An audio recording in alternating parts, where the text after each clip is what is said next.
The rain felt like needles, but the fear was colder. He wasn't running to catch me, he was running to steer me. My lungs screamed for air I couldn't give them.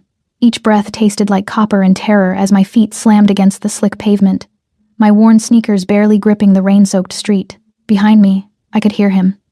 Elias. His footsteps echoing in a rhythm that felt deliberate, calculated. Not the frantic sprint of a pursuer, but the measured pace of someone herding prey toward a trap. Run, Maya. Just run. But where? I'd been running for 3 states. 3 states of motels with peeling wallpaper, of looking over my shoulder at every coffee shop, of jumping at every notification on my phone. The graphic design client who wouldn't stop calling, the packages arriving at addresses I'd never lived at, the photos of me that I didn't remember being taken. Elias's voice echoed in my memory, dismissing my fears. Maya, you're being paranoid. I'm your brother. I'm the only family you have left. But worry didn't explain the rage in his texts, the way he always knew where I was. The feeling that my reality was cracking at the edges, showing me glimpses of something I couldn't quite remember. The neon lights of the city bled into the rain like watercolors. Red, blue, gold, all blurring into a nightmare I couldn't wake from. My side cramped, sharp and vicious, but I pushed harder. Ahead, maybe 50 feet through the downpour, I spotted it. The Onyx Lounge. The elegant script barely visible, but the warm amber glow spilling from its windows promised sanctuary. Closed. It looked closed. The kind of exclusive place where people like me, soaked, terrified, ordinary, didn't belong. I didn't care. 30 feet, 20. I could hear Elias closer now, his breath, his voice cutting through the storm. Maya, stop running. You know me. That was the problem. I didn't. Not anymore. 10 feet. 5. My hands hit the heavy oak door, slipping once on the rain-slicked brass before finding purchase. The door swung open with surprising ease, and I crashed inside, into absolute silence. Welcome back, my fierce hearts and midnight dreamers. Before we dive in, make sure you're subscribed, hit that like button, and tell me where you're watching from. I love seeing our little dark romance family stretch across cities, countries, and time zones. Every click, every comment, every bit of love you leave here helps us keep unraveling these dangerous love stories and high-stakes betrayals together. So find your quiet place, dim the lights, and get ready. Let's begin. I slammed the heavy oak door behind me, my wet hands fumbling with the bolt until it slid home with a solid thunk. The sound echoed through the space like a gunshot, final and damning. Please, I gasped, spinning to face the room, my voice ragged and desperate. He's going to. The words died in my throat. The Onyx Lounge wasn't a lounge at all. It was a throne room disguised as a bar. The space was all dark wood and darker intentions. Leather booths the color of dried blood. Low amber lighting that cast shadows in the corners where men in expensive suits stood like sentinels. The air smelled of aged whiskey, tobacco, and something else. Something dangerous and intoxicating that made my pulse spike for reasons that had nothing to do with fear. Or everything to do with a different kind of fear. 4 men occupied the room, all watching me with the predatory stillness of apex predators interrupted mid-hunt. Their suits easily exceed my entire year's rent in value. Their faces were carved from stone and violence. One had his hand inside his jacket, the universal gesture of a man reaching for a weapon. But it was the 5th man who shattered what remained of my reality. He sat in a leather chair near the back wall, one leg crossed over the other with aristocratic ease, a crystal tumbler of amber liquid balanced in his long fingers. He didn't turn abruptly at my entrance like the others. Instead, he moved with deliberate, predatory grace, setting down his glass with surgical precision before rising to his full height. Tall, taller than Elias, broader, wearing a charcoal suit that molded to his frame like a second skin, perfectly tailored to accommodate shoulders that promised violence, and arms that looked like they could break bones or cradle with equal skill. His dark hair was styled back from a face that could have been carved by a sculptor with a vendetta against softness. Sharp jaw, high cheekbones, a straight nose that looked like it had been broken once and reset with meticulous care. A thin scar traced his jawline, barely visible, but somehow making him more devastating. And his eyes, God, his eyes, dark, almost black in the low amber light. They fixed on me with an intensity that made Elias's obsession seem like casual interest. This man looked at me the way a wolf studies prey, not with desperation, but with absolute certainty of ownership. A dragon tattoo coiled up his neck from beneath his collar, the tail visible just above the crisp white of his shirt. When he swallowed, The dragon seemed to move, to breathe. Something in my chest cracked open. Not fear. Recognition.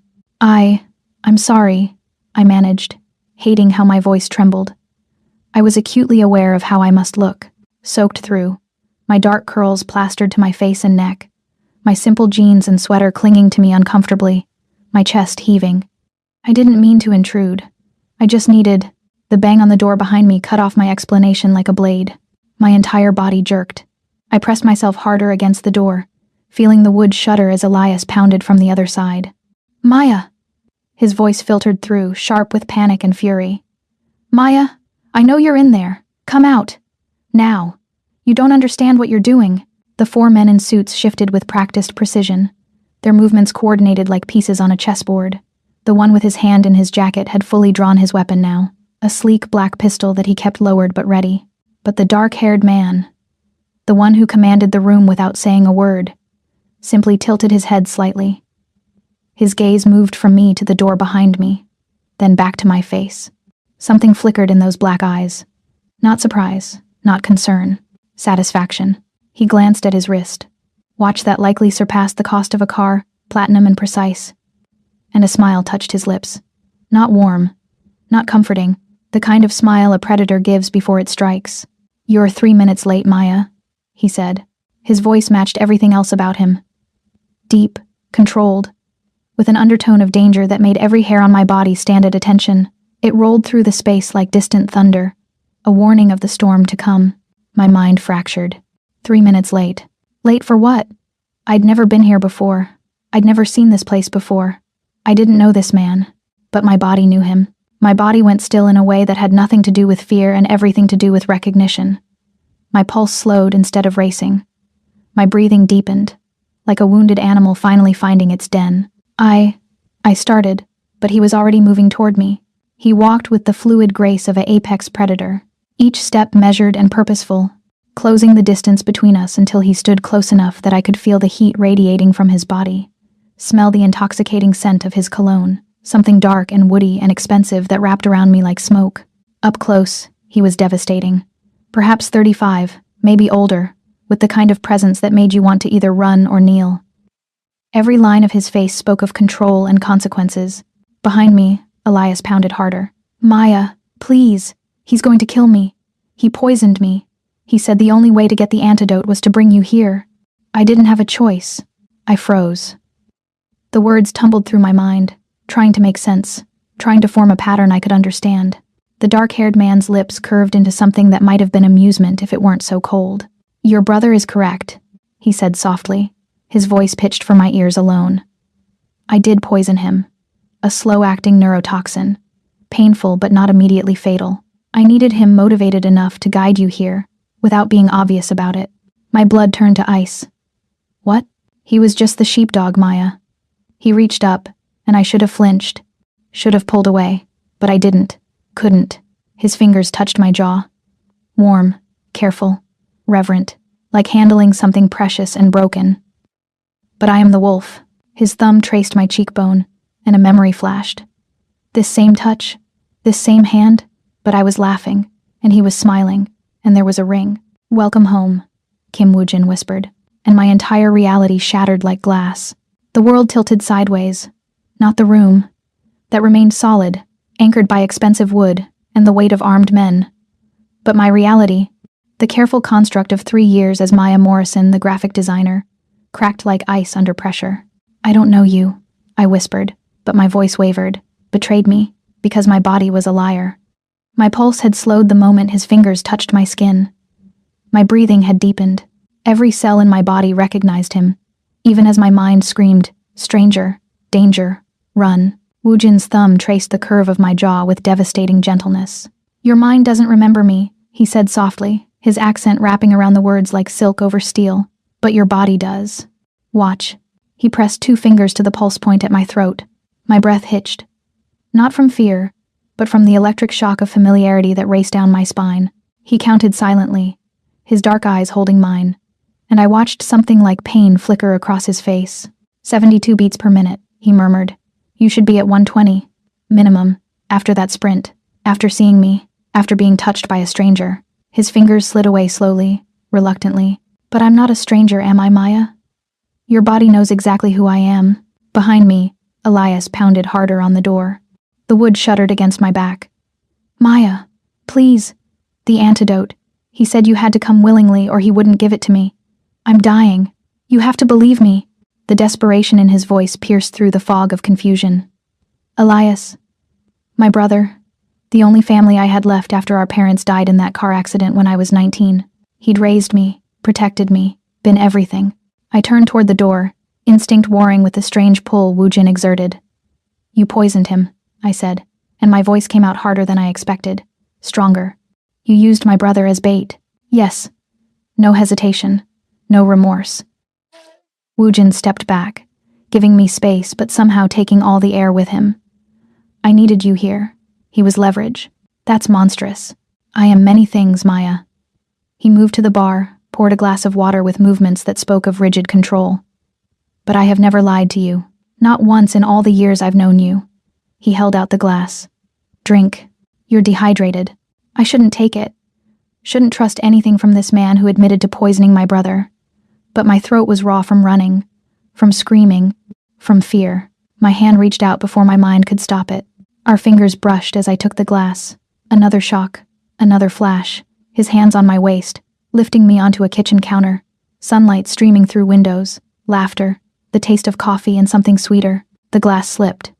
Woojin caught it before it fell, his reflexes inhuman. He set it on the bar, never breaking eye contact. You're remembering, he said. Not a question. I don't know what I'm doing. The admission felt like defeat. I don't know what's real anymore. Elias's pounding had turned frantic. Maya. Oh God, it hurts, please, he's killing me. One of Woojin's men. The one with the gun. Spoke in rapid Korean. Woojin responded without looking away from me, his voice sharp and commanding. The man holstered his weapon and moved toward the door. What are you doing? I demanded, letting him in. Woojin's expression remained impassive. You need to see the truth. All of it. The bolt slid back with a metallic clang that echoed in the sudden silence. The door swung open.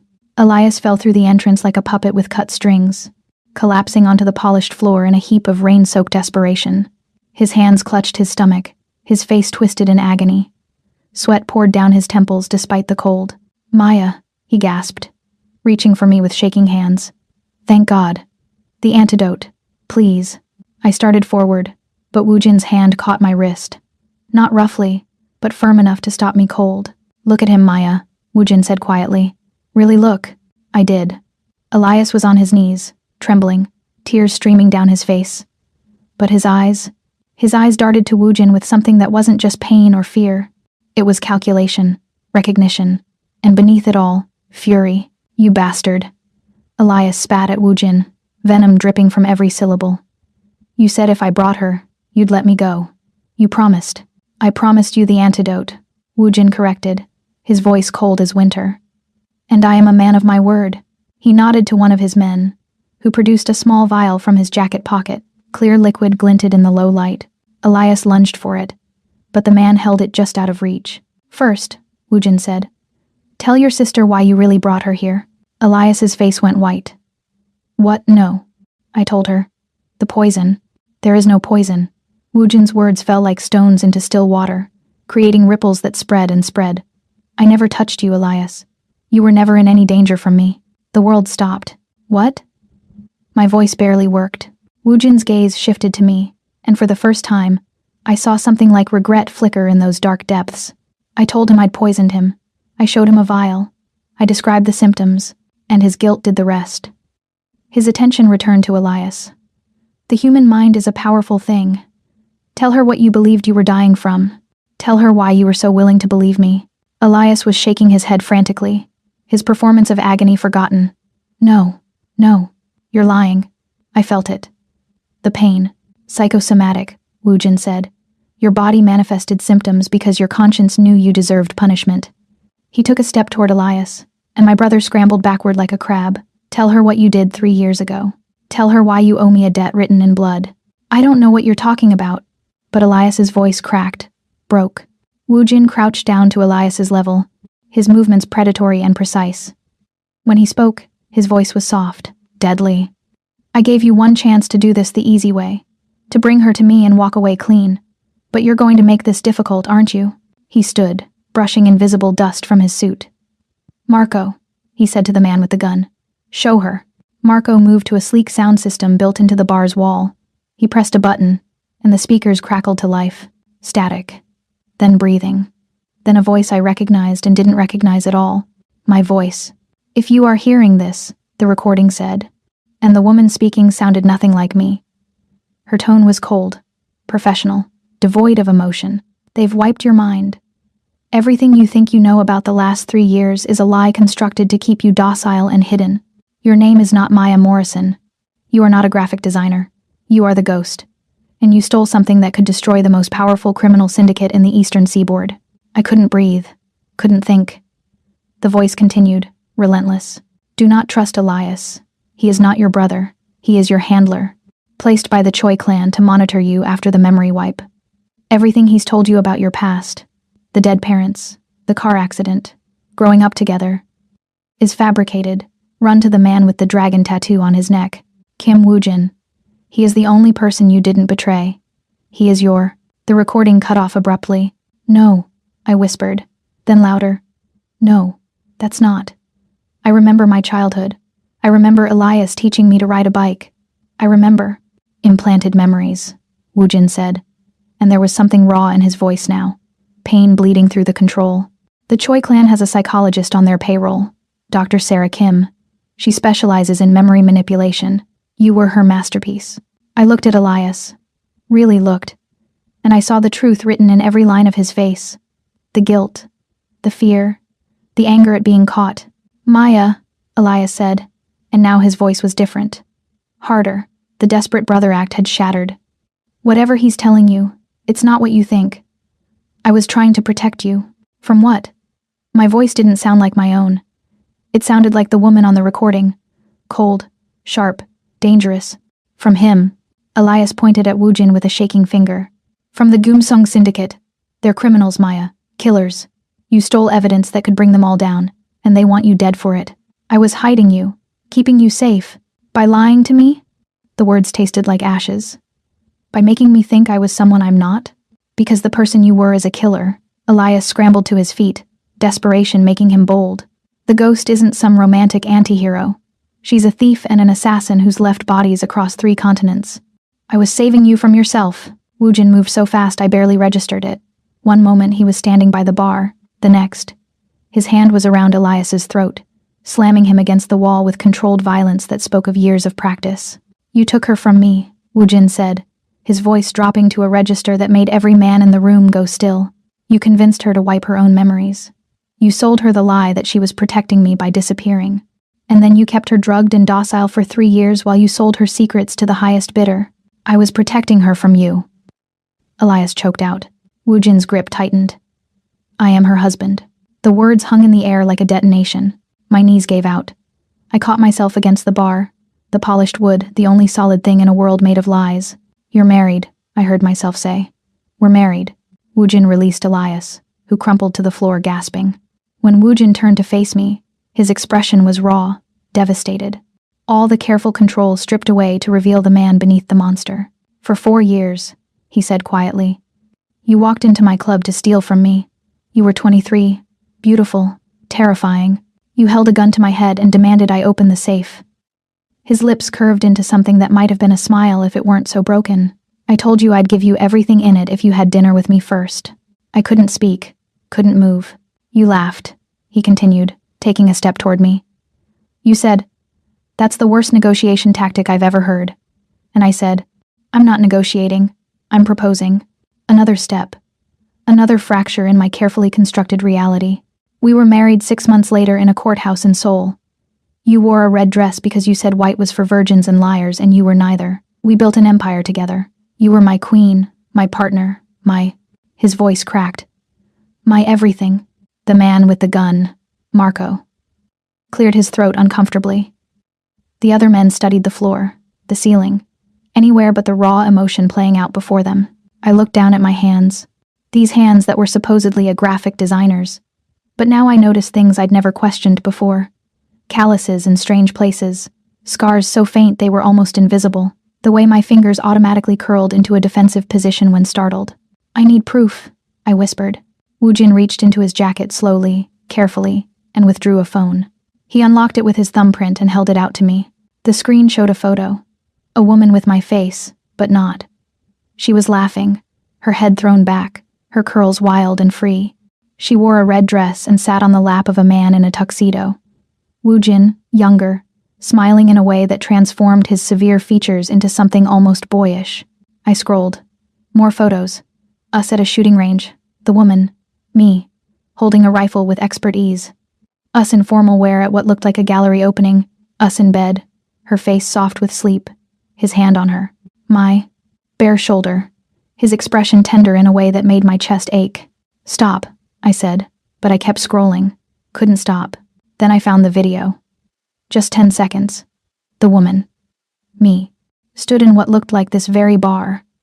She wore leather pants and a black tank top, a gun holstered at her thigh. She was talking to someone off camera, and then Woojin walked into frame. She turned, her entire face lighting up. He said something I couldn't hear, and she launched herself at him. He caught her easily, lifting her off her feet as she wrapped her legs around his waist and kissed him with a passion that made the air in the room feel too thin. When the video ended, I was crying, tears streaming down my face for a life I couldn't remember, for a love I'd lost, for a woman who'd been so strong, so sure, so entirely unlike the frightened creature I'd become. "I don't remember," I choked out. "I don't remember any of it. I don't remember you. I don't remember being her." Woojin took the phone gently from my shaking hands. "I know, but I remember enough for both of us." He cupped my face with both hands, his touch reverent. "And I will spend every day of the rest of our lives helping you remember. Or building new memories, whatever you need." "Why?" The question barely escaped. "Why go through all this? The poison ruse? Forcing Elias to bring me here? Why not just tell me the truth?" His smile was bitter. "Because you wouldn't have believed me. You would have run. And there are people who want you dead, Maya. People who will not stop hunting you until one of us is in the ground." His thumbs wiped away my tears with infinite care. "I needed you here, where I can protect you. By claiming me," I said, remembering his earlier words. "Like property. Yes. No apology. It's the only way to keep you alive." Behind us, Elias struggled to his feet. "She doesn't want this. Can't you see? She's terrified of you." Woojin didn't even glance at him. "Marco, remove him, gently." 2 men moved to flank Elias. He fought, screaming obscenities, threats, desperate pleas, but they hauled him toward the door with practiced efficiency. "You can't keep her prisoner," Elias shouted. "I'll go to the police." You'll do nothing," Woojin said coldly. "Because if you breathe a word of this to anyone, I will release the evidence of what you did to my wife, and then the Choi clan will kill you themselves for your failure. Go, live, and be grateful I'm letting you walk away at all." The door slammed shut, muffling Elias's protests. The silence that followed felt heavy, suffocating. I was alone with Kim Woojin, my alleged husband. A man I didn't remember but whose touch made my body sing with recognition. "What now?" I asked.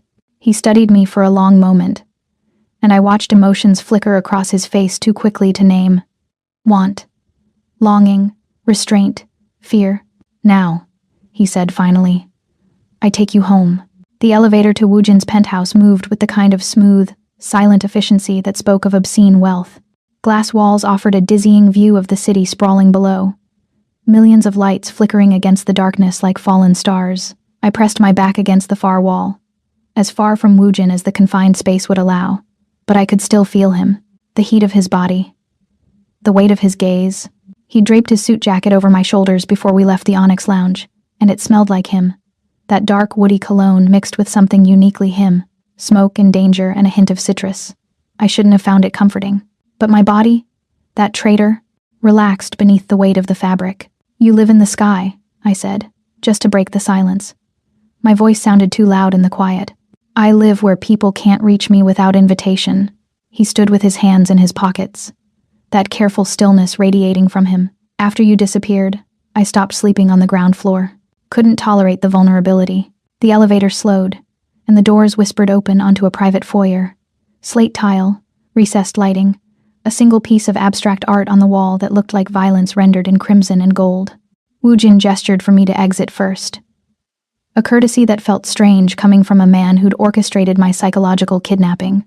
The penthouse beyond was a study in controlled opulence. Floor-to-ceiling windows wrapped around the space, offering 360-degree views of the city. The furniture was minimal but clearly expensive. Leather and steel and dark wood. Everything precise, everything in its place. A fortress, disguised as a home. And everywhere, subtly woven into the design, were hints of her, of me, the woman I'd been. A telescope pointed toward the eastern sky. I knew, somehow knew. It was positioned to watch the sunrise. Vinyl records lined one wall, hundreds of them, organized in a system that my fingers itched to touch. A sketch pad sat on the coffee table, and when I moved closer, I saw the charcoal drawings, cityscapes, hands, the dragon tattoo that wrapped around Woojin's neck, rendered in painstaking detail. "You drew that," Woojin said from behind me. 3 weeks before you left. You said you wanted to capture the way the scales seemed to breathe when I swallowed. I picked up the sketch with shaking hands. The style was familiar in a way that made my head ache. "I don't remember drawing. You were trained in observation. It made you a better thief." He moved to the bar. Apparently every space he occupied had one, and poured 2 glasses of something amber. "But you did it for pleasure, too. You said it quieted your mind." He offered me a glass. I took it, our fingers not quite touching this time. I was learning to avoid that contact, that electric shock of wrong recognition. The liquor burned going down, but it was smooth, expensive. It warmed my chest and loosened the tight knot of fear that had lived there since I'd crashed into the Onyx Lounge. Why did I leave? The question escaped before I could stop it. If we were happy, if I loved you, why would I erase my memories and disappear? Something dark crossed Woojin's face. Pain, yes, but also guilt. He drained his glass in one swallow and set it down with careful precision. "You were trying to protect me. From what?" "From the truth about my father." He moved to the windows, his back to me, his shoulders tense beneath the white shirt. The dragon tattoo was visible above his collar, its tail disappearing beneath the fabric. "You stole evidence that proved he was a traitor to the syndicate. He was selling information to rival clans, embezzling money, planning to have me killed so he could maintain control." My chest tightened. "And you didn't know?" I suspected, but I didn't want to believe it. He turned, and the city lights cast shadows across his face, making him look like something carved from darkness itself. "You found proof, undeniable, and you knew what that proof would force me to do." "Kill him," I whispered. "Yes." No emotion in the word, just cold fact. Syndicate law is absolute. Betrayal is punishable by death, even if the traitor is your own blood, especially if he's your own blood. To maintain power, I would have had to execute my father myself. I sat down on the leather sofa before my legs could give out. "So I took the evidence and ran." "You took the evidence and made a deal with Elias." Woojin moved closer, but stopped a respectful distance away.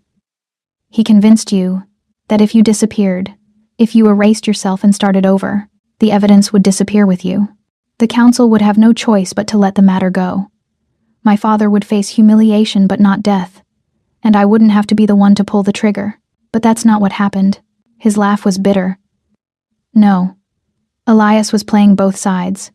He took your money, arranged the memory wipe, and then sold the evidence to the Choi clan. They used it to blackmail my father into even deeper betrayals. It got worse, sloppier, until the council had no choice but to act. And your father is dead." The words were flat, empty. "I killed him 6 months after you disappeared. Not because I wanted to, but because if I didn't, the council would have questioned my loyalty, would have torn apart everything we built." I drank more of the liquor, needing the burn. "I'm sorry. Don't be." He finally sat, but on the chair across from me, maintaining distance. "You were trying to save me from that choice. You loved me enough to erase yourself, to become someone ordinary and safe, and far away from the violence." His hands clenched into fists on his knees. "But it didn't work, because I spent 3 years finding you, tracking every Maya Morrison in North America, watching, waiting, until I was certain." "The headaches," I said suddenly. "I've been having them for months. Migraines that felt like my skull was cracking open. The memory wipe isn't permanent. The neural pathways try to rebuild themselves. Your brain was fighting to remember." He leaned forward, elbows on his knees. "That's why Elias kept you moving. New city every 6 months. Minimal social contact. He was trying to prevent triggers that might unlock the blocks." But something changed. You started having the dreams. Not a question. I nodded slowly. Dreams of hands I didn't recognize. A dragon that moved. A voice speaking Korean. I met his eyes. Your subconscious was stronger than the programming. Something like hope flickered in his expression. You were coming back to me. Elias knew it. That's why he agreed to my deal so easily. He knew he was losing control.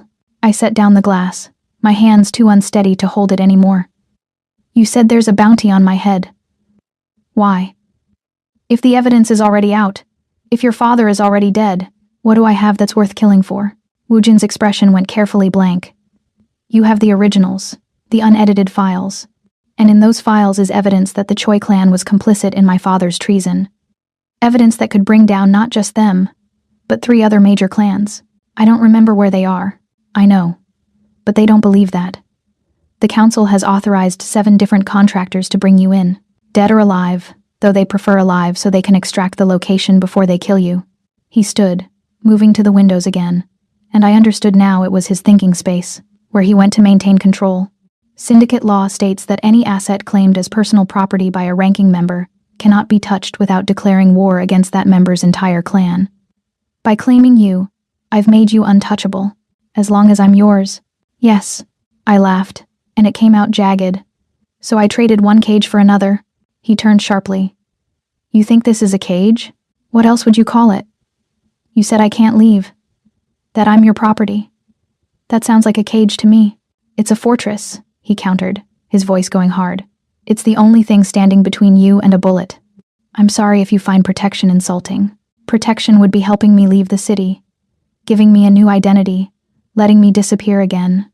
And how long would that last? He crossed the space between us in 3 strides, and suddenly he was close. Too close, looming over me with barely restrained fury. 6 months? A year? Until the next contractor tracks you down? Until someone less patient than me decides to just put a bullet in your head, rather than waste time with extractions? I stood my ground even though my heart hammered. So, I'm supposed to just accept this? Play house with a man I don't remember while assassins circle outside? You're supposed to stay alive. His voice dropped to something dangerous, primal. You're supposed to let me keep you safe until we figure out where you hid the evidence. And then, when this is over, when the threat is neutralized, you can decide if you want to remember or if you want me to let you go. You'd do that? Let me go? Something cracked in his expression. The control he wore like armor fractured, and beneath it I saw devastation. If that's what you wanted, he said quietly. If being here, being with me, made you that miserable, I would let you walk away. But I would spend every day of the rest of my life making sure no one ever touched you, even if I couldn't. The rawness in his voice did something to my chest, tightened it, made it hard to breathe. I don't know what I want, I admitted. I don't know who I am. You're Maya Morrison, and you're the ghost. You're the woman who wore red to her wedding and the woman who hides in coffee shops sketching strangers. You're all of it. He reached up slowly, telegraphing the movement, and touched my face. This time I didn't flinch. And you're my wife. Even if you don't remember it. Even if you never remember it.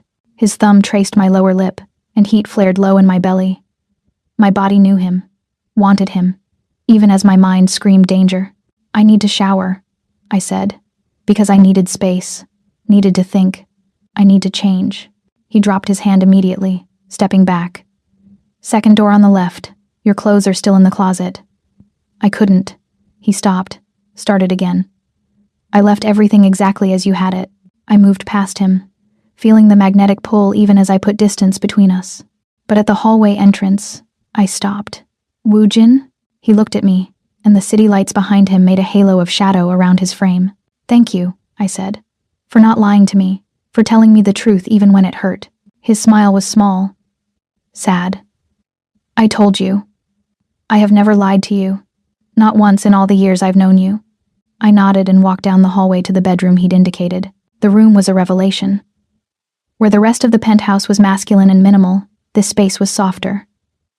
A massive bed dominated the room, dressed in charcoal linens, but the walls held more of those charcoal sketches.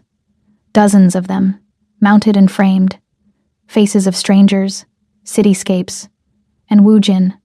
So many images of Woojin, sleeping, working, smiling. I approached one drawing slowly. It showed him sitting at a desk, his shirt sleeves rolled up, tattoos visible on his forearms. The detail was extraordinary. Every line of ink, every shadow, captured with obsessive care. This was love, I realized. This was what it looked like when someone mattered so much you needed to memorize every inch of them. The closet was a walk-in that could have been its own apartment. And true to his word, one entire side was filled with women's clothes. My clothes, leather pants and silk blouses and combat boots and designer heels. The dichotomy of the ghost, elegant and deadly. I chose simple leggings and an oversized sweater, something that felt more like the Maya I knew.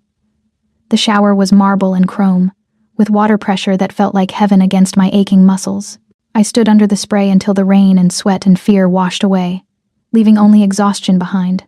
When I emerged, towel-dried and wearing the borrowed clothes that fit perfectly, I found Woojin in the kitchen. He'd changed too, black pants and a fitted black t-shirt that showed the full scope of the tattoos that covered his arms, dragons and tigers and symbols I didn't understand. Art and violence written on his skin. He was cooking, actually cooking. The scent of garlic and ginger filled the air. "You cook," I said, surprised. "You taught me." He didn't look up from the pan he was tending. "You said if I was going to be a crime lord, I needed to know how to take care of myself. Relying on others for basic needs was a weakness." I leaned against the counter, watching him move with the same precise grace he applied to everything. "What are you making?" "Kimchi jjigae, your favorite." He glanced at me then, something vulnerable in his eyes. Or it was. I don't know if your tastes changed. I don't know either. We ate at the island in silence, the stew warming me from the inside out. It tasted like comfort, like home, and I hated that my body recognized it, even as my mind drew a blank. "I had the bedroom prepared for you," Woojin said as we finished. "But there's also a guest room if you'd prefer space. Where will you sleep?" "Wherever you're not." "I won't." He stopped, his jaw tightening. "I won't touch you without permission. I know you don't remember me. I know this situation is impossible. I won't make it worse by forcing intimacy you don't want." The consideration in his words made my chest ache. "Thank you." He nodded and began clearing the dishes. I helped, and we moved around each other in the kitchen with a synchronicity that felt practiced. Familiar, like we'd done this dance 1,000 times before. When everything was clean, when there were no more distractions, we stood in the living room facing each other. The city sprawled below us, indifferent to the drama playing out in this glass tower. "Good night, Maya," Woojin said softly. "Good night." I retreated to the bedroom, closing the door behind me. But I didn't lock it, couldn't quite bring myself to. I lay in the massive bed that smelled faintly of him and stared at the ceiling, my mind a whirlwind of conflicting emotions. Fear, confusion, curiosity, and beneath it all, a pull toward the man sleeping somewhere in this penthouse. A pull that felt like gravity, like coming home. I touched my lips where his thumb had traced, and my body responded with a heat I didn't understand. Who had I been? And who was I becoming? The questions followed me into restless sleep, where I dreamed of dragons and blood and hands that knew exactly how to touch me. I woke to silence and sunlight streaming through floor-to-ceiling windows I didn't remember falling asleep in front of. For a disorienting moment, I thought I was back in my small studio apartment in Chicago, the one with the water-stained ceiling and the radiator that clanked at 3 a.m. Then I registered the Egyptian cotton sheets, the weight of the duvet, the faint scent of expensive cologne lingering in the air. Woojin's penthouse, my cage, my fortress. I sat up slowly, my body aching in places I didn't know could ache, from a simple sprint through the rain. But it hadn't been simple, had it? I'd been running from my brother who wasn't my brother. Running toward a husband I didn't remember. The bedroom door was cracked open. I hadn't left it that way. Through the gap, I could smell coffee. Dark roast, the kind that tasted like burnt silk. And something sweet. Pastries, maybe. I found clothes laid out on the chair near the window. Not the leather and silk from the closet, but simple jeans and a soft gray t-shirt. A note rested on top in sharp, precise handwriting. "These might feel more familiar. I'll be in the office. Help yourself to breakfast. W." The consideration in the gesture made something uncomfortable twist in my chest. He was trying, giving me space while still caring for me. It would be easier if he were a monster. If he'd locked me in this room and demanded submission. But this careful courtesy, this respect despite his declared ownership, was more dangerous than any cage. I dressed and ventured out into the living area.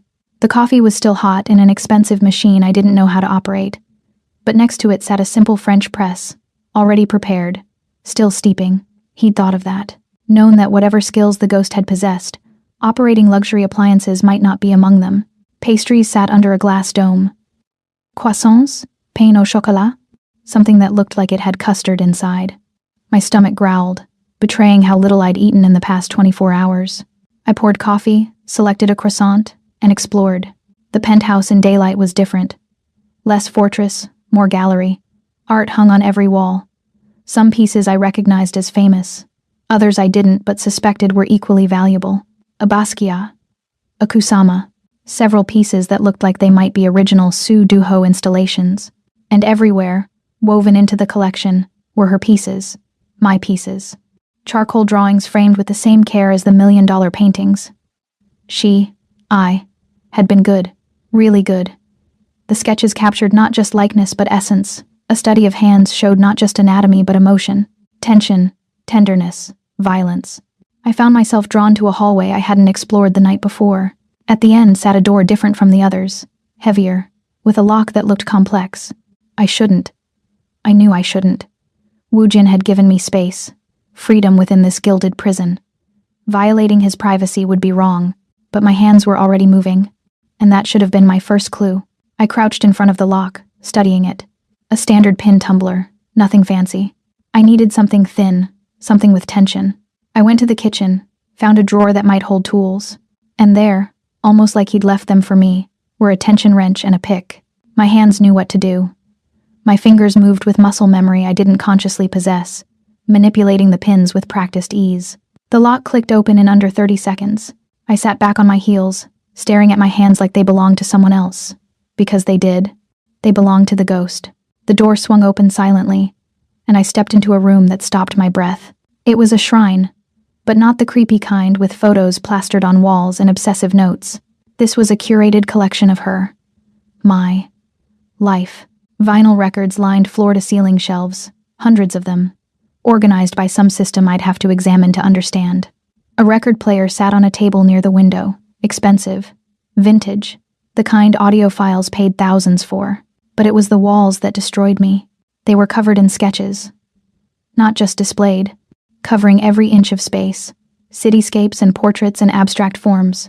And in the corner, a drafting table with fresh charcoal and paper, as though waiting for her to return, waiting for me to remember. I moved through the space in a daze, touching nothing but cataloging everything. The records were mostly jazz. Underground artists I'd never heard of mixed with legends like Coltrane and Monk. A journal sat on the table, and when I opened it, I found entries in handwriting I didn't recognize but somehow knew was mine. April 3rd, Woojin said the Kozlov contract could wait until after my exhibition. I told him business doesn't stop for art. He said I was wrong. That art was the only business that mattered. He's so fucking dramatic. I love him so much it terrifies me. My hands shook as I turned pages. More entries. Fragments of a life I'd lived and lost. June 18th. The Tokyo job went sideways. I had to improvise. Woojin was furious until I showed him the take. Then he was furious about the risks I took. We fought, then we fucked, the usual. September 2nd. I found something I shouldn't have. Evidence in Father Kim's office. I don't know what to do. If I tell Woojin, it will destroy him. If I don't, it will destroy everything we've built. The entries stopped after that date. 2 days later, according to what Woojin had told me, I'd disappeared. A sound behind me made me spin. Woojin stood in the doorway, his expression unreadable. He'd changed into a suit, charcoal gray, perfectly tailored, and looked every inch the crime lord. But his eyes were soft, careful. I heard the lock, he said quietly. You still remember how to pick them? I didn't know I did, I admitted. My hands just moved. He stepped into the room, and I should have felt trapped, but I didn't.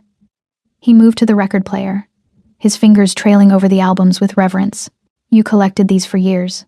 Before we met even. You said jazz was the only music that understood that beauty and violence could coexist. He selected a record, sliding it from its sleeve with practiced care. This one was your favorite. He placed it on the turntable, set the needle with gentle precision. The speakers crackled, and then music filled the room. Piano, melancholy and complex. A woman's voice, singing in a language I didn't understand but felt in my bones. Nina Simone, Woojin said. Strange fruit. The song washed over me, and with it came a flash. Sitting on a fire escape in summer heat, this music playing from an open window, hands sketching the skyline while someone watched. The feeling of being seen, being known. I remember this, I whispered. Woojin went very still. What do you remember? Not everything. Just a moment. Drawing. This song. Being happy. I looked at him, and tears I didn't understand were streaming down my face. Was I happy? Before? You were brilliant, he said, his voice rough. You were terrifying and brilliant and so alive it hurt to look at you sometimes. He took a step closer. And yes, I think you were happy. We both were. Why didn't you tell me about this room? Because I wanted you to find it yourself. I wanted to see if you, were still in there. If the instincts were still intact. His smile was small, sad. You picked that lock in under a minute. The ghost is still there, Maya. Just sleeping. I moved to the drafting table, running my fingers over the charcoal. What if I don't want to wake her up? What if I like being ordinary? You were never ordinary. He was behind me now, close enough that I could feel his heat but not touching. Not even when you were trying to be. You organized your coffee shop sketches by the golden ratio. You instinctively sat with your back to walls and eyes on exits. You couldn't help being extraordinary. It's woven into your DNA. I picked up a piece of charcoal, feeling its weight. Show me something. What do you want to see? I want to see what she saw. When she looked at you, understanding flickered in his eyes. He moved to stand in the light from the window, and without a word, he began unbuttoning his shirt. What are you doing? You asked to see what she saw. He slid the shirt off, and I stopped breathing. Tattoos covered him. Not just his arms, but his chest, his back, his ribs. Dragons and tigers and phoenixes, rendered in black and gray, and hints of crimson. Every inch of skin told a story of violence and survival. Scars interrupted the ink. Bullet wounds, knife wounds. The roadmap of a life lived on the edge of death. She sketched every one of these, Woojin said quietly. She'd trace them with her fingers first, learning the paths. Then she'd draw. She said she was memorizing me, making sure that even if everything else burned, she'd be able to reconstruct me from memory. I moved toward him without conscious thought, charcoal still in my hand. May I? He nodded, not trusting his voice. I reached out slowly, and my fingertips made contact with the dragon that coiled across his ribs. His sharp intake of breath made me pause, but he didn't pull away. I traced the scales, and my hand knew the pattern. Knew where it started and ended. Knew the story it told. My other hand lifted the charcoal to paper, and I began to draw. The world narrowed to this. The sensation of his skin under my fingers. The scratch of charcoal on paper. The music still playing. Nina Simone's voice wrapping around us like a spell. I drew the dragon, then the phoenix on his shoulder, the tiger across his heart. My hands moved faster, more confident, and I wasn't Maya Morrison anymore. I was something else. Someone else. When I stepped back, the paper was covered in fragments of him, and they were good, professional. The work of someone who'd spent years studying her subject with obsessive devotion. Woojin looked at the sketches, and something broke in his expression. You remember? No, I said. But she does. She's in my hands, in my fingers. Even if my mind doesn't remember, my body does. He crossed the space between us, and this time when he touched my face, I leaned into it. His thumb traced my cheekbone, and my eyes fluttered closed. Tell me something true, I whispered. I waited 3 years to touch you again, he said, his voice raw. Every day, I told myself if I could just find you, just see you one more time. I could let you go if that's what you needed, but I was lying to myself. His forehead pressed against mine, his breath warm against my lips. I will never let you go. Never. I will remake the world before I lose you again. That's obsession. Yes. That's terrifying. Yes. I should run. You could try. His lips curved against my skin. But your body would betray you. It already knows where it belongs. He was right. I could feel it in the way my pulse slowed in his presence.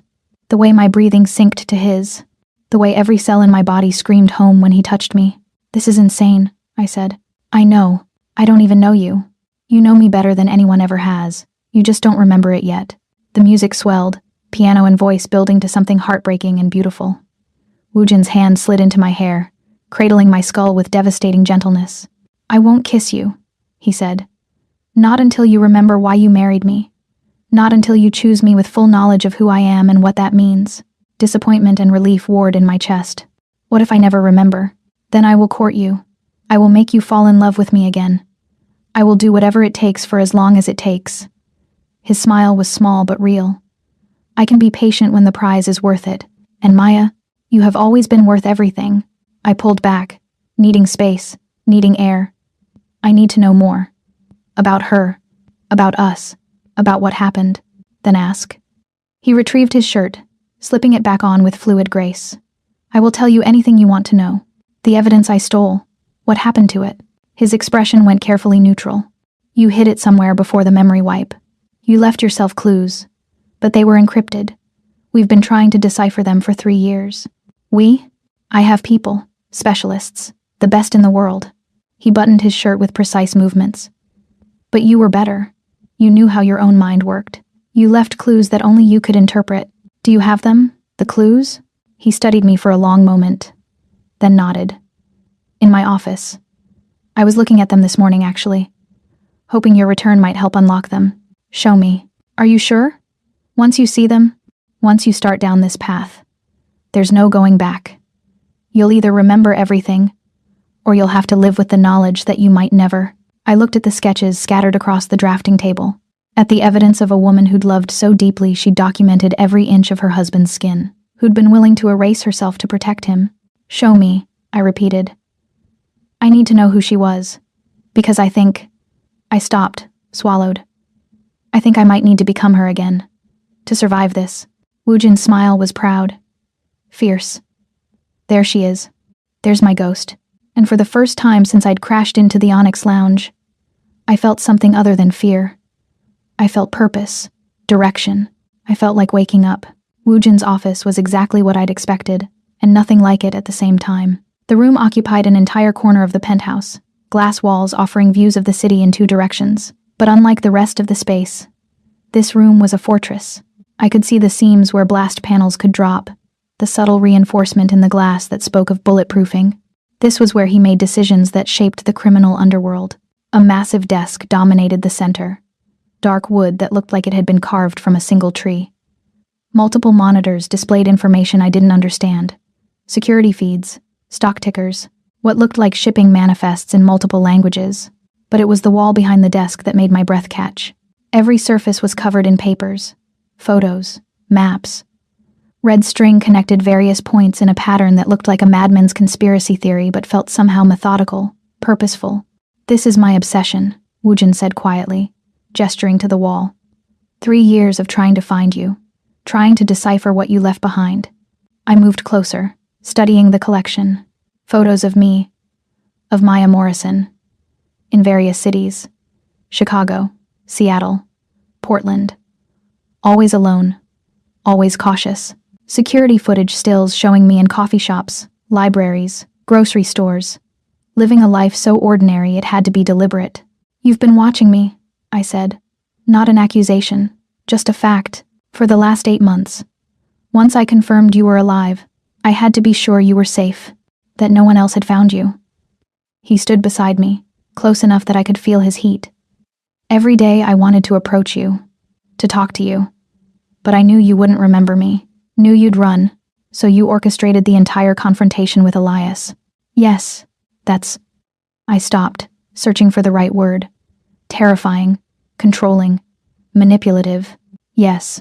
I turned to face him. Why aren't you denying it, trying to justify it? Because you deserve the truth. All of it. His dark eyes held mine. I am a criminal, Maya. I run one of the most powerful syndicates on the eastern seaboard. I traffic in violence and fear. I have killed more people than I can count, and I would burn the entire city to ash if it meant keeping you safe. He took a step closer. I am not a good man. I have never pretended to be. But I am your man, and I will do whatever it takes to protect what's mine. The possessiveness in his voice should have terrified me, should have sent me running. But instead, it sent heat pooling low in my belly. Show me the clues, I said, my voice steadier than I felt. He moved to the large Basquiat painting on the far wall, swinging the heavy frame aside to reveal a safe built into the concrete, the kind that required fingerprint, retina scan, and a code. Inside was a box. Small. Metal. When he opened it, I saw a USB drive and a single piece of paper. This is what you left for yourself, he said, handing me the paper. The handwriting was mine. The same as in the journal. But the message was coded. Numbers and symbols that made no sense at first glance. 38.8977 degrees N, 77.036, 5 degrees W. The dragon sleeps where the phoenix once burned. Remember the vinyl in reverse. Track 3, Side B, 247. My head throbbed. The familiar ache that had plagued me for months intensified, and I swayed. Woojin caught me immediately, his arm solid around my waist. Easy. Your brain is fighting the blocks. Don't push too hard. The coordinates, I managed. There. I know them. I don't know how, but I know them. Washington, D.C., specifically a location near the Capitol. But we've searched it dozens of times. There's nothing there. The dragon sleeps where the phoenix once burned, I repeated. My free hand lifted to the tattoo on his neck, tracing the dragon's head. This dragon. Your dragon. The phoenix was my father's symbol, Woojin said quietly. Before he died. Before I killed him. He had a phoenix tattooed over his heart. Did he have properties? Safe houses? Hundreds. All of them searched. I looked at the USB drive. What's on this? Encrypted files. Even our best cryptographers can't crack them. They require a password we don't have. The vinyl in reverse. Track 3. Side B, 247. The words tumbled from my lips before I'd consciously thought them. Nina Simone. Strange Fruit. Track 3 on the B side. 2 minutes and 47 seconds into the song. Woojin's eyes widened. The record in the other room. We moved together. Fast. Back to the shrine room. The record was still on the turntable where he'd left it. He set the needle carefully, counting tracks, waiting for the right moment. At exactly 2 minutes and 47 seconds, Nina Simone held a note that seemed to stretch into infinity. And beneath it, barely audible, was something else. A voice. My voice. The password is written on your skin. Count the scales on the dragon's tail. Each scale is a character. Read them in reverse, starting from the tip. The music continued, but we'd stopped listening. Woojin was already pulling off his shirt, turning to show me his back where the dragon's tail began at his lower spine. I moved closer, studying the tattoo. And there, so subtle I'd never have noticed if I wasn't looking, were tiny marks within each scale. Not imperfections in the ink. Letters. Numbers. Hidden in plain sight on the body of the man I'd loved. You designed this piece, Woojin said, realization dawning. You insisted on shading the dragon's tail yourself. You weren't just adding detail. You were writing the code in negative space. You knew I'd never suspect, that I'd never look there. My fingers traced the scales, counting. 27 in total, each one containing a single character. I grabbed paper and pen from the drafting table, writing them down in reverse order as the recording had instructed. When I finished, I had a string of characters that looked like gibberish but felt right, like something clicking into place. We returned to the office, Woojin pulling his shirt back on as we moved.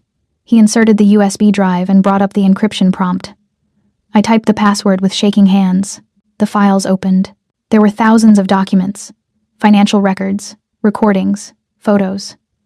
But the first file that opened was a video, and the woman on screen was me, not Maya Morrison, the ghost. She sat in what looked like a hotel room, her expression calm but her eyes rimmed with red like she'd been crying. She wore leather pants and a black tank top, and her hair was longer. Wild. Hello, she said to the camera, to me. If you're watching this, it worked. They wiped your memories. You're probably terrified, probably confused, and you're probably with Woojin right now, listening to him try to explain the impossible. I sank into Woojin's desk chair, unable to tear my eyes from the screen. I need you to understand something, the ghost continued. Everything I did to protect him. The man you're with, your husband, he is good. I know that sounds insane, given what he does, given who he is, but in a world of monsters, he is the one who tried to be better. For me, for us, tears streamed down her.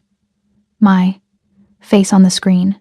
I found evidence that his father was betraying the syndicate, evidence that would force Woojin to kill his own blood. And I couldn't let him become that, the kind of man who'd murdered his father, even for good reason. So I made a deal with Elias. I'd disappear, take the evidence with me, erase myself. And in exchange, Woojin would never have to know the full extent of his father's betrayal. She laughed bitterly. I was so stupid. I didn't see that Elias was playing both sides, that he'd sell me out the moment it was profitable. The ghost leaned closer to the camera, her expression fierce. But I'm not stupid about this. The evidence on this drive will destroy the Choi clan. It will prove they were co-conspirators in Father Kim's treason. Use it. Burn them to the ground. And then, she stopped, swallowed hard. Then decide if you want to remember. There's a failsafe. Dr. Kim's notes on the memory wipe procedure. It can be reversed. But Maya, she used my name like a separate person. If you reverse it, you'll remember everything. The good and the horrible. The love and the violence. The woman you were and the things she did. She reached out, touched the camera lens like she could touch me through time. I loved him more than I thought it was possible to love anyone. And if you're watching this, it means he loved me enough to spend years finding me. That's worth something. That's worth everything. The video ended. Silence filled the office. Heavy, suffocating. I couldn't look at Woojin, couldn't face the weight of what I'd just witnessed. You sacrificed yourself for me, he said finally, his voice wrecked. You loved me so much you erased yourself. She did, I corrected. She loved you. I don't even know you. Don't you? He moved into my line of sight, crouching in front of the chair so our eyes were level. Your body knows me. Your hands know me. Even without memories. You feel it. The pull between us. That's not enough, I whispered. Then let me make it enough. He took my hands, his touch gentle despite the calluses. Let me show you who we were, who we can be again. By using this evidence, by going to war with the Choi clan, by finishing what you started. His grip tightened. You gave me a gift 3 years ago. You tried to save me from becoming a kinslayer. But Maya, I killed my father anyway. The evidence came out through other channels. The council forced my hand. Your sacrifice was for nothing. Except it bought you 3 years without knowing the full truth, I said. 3 years without carrying the weight of his complete betrayal. 3 years without you, he countered. 3 years of half-living, searching, hoping. He stood, pulling me up with him. No more half measures. We end this. Together. I'm not her, I said desperately. I don't know how to be the ghost. I don't know how to fight or steal or... Your body knows. He was walking now, pulling me with him through the penthouse to a door I hadn't noticed before. Let me show you. The door opened onto stairs leading down to the floor below. A fortress within a fortress. The architecture had been modified. The walls thickened with steel and concrete until the space felt subterranean. It was a bunker in the sky. A gun range. The walls were soundproofed and reinforced. Targets hung at various distances. A weapons locker held enough firearms to outfit a small army. This is insane, I breathed. Woojin unlocked the cabinet and withdrew a handgun. He checked it with practiced efficiency, ensuring it was unloaded, then held it out to me. Take it. I don't know how to. Take it, he repeated. My hand closed around the grip, and the world shifted. The weight was familiar, perfect. My fingers found the proper positions without conscious thought. My stance adjusted automatically, feet shoulder-width apart, knees slightly bent, weight balanced. Holy shit, I whispered. Muscle memory, Woojin said. Your brain might have been wiped, but your body wasn't. Load it. He handed me a magazine. Again, my hands knew what to do. The magazine slid home with a satisfying click.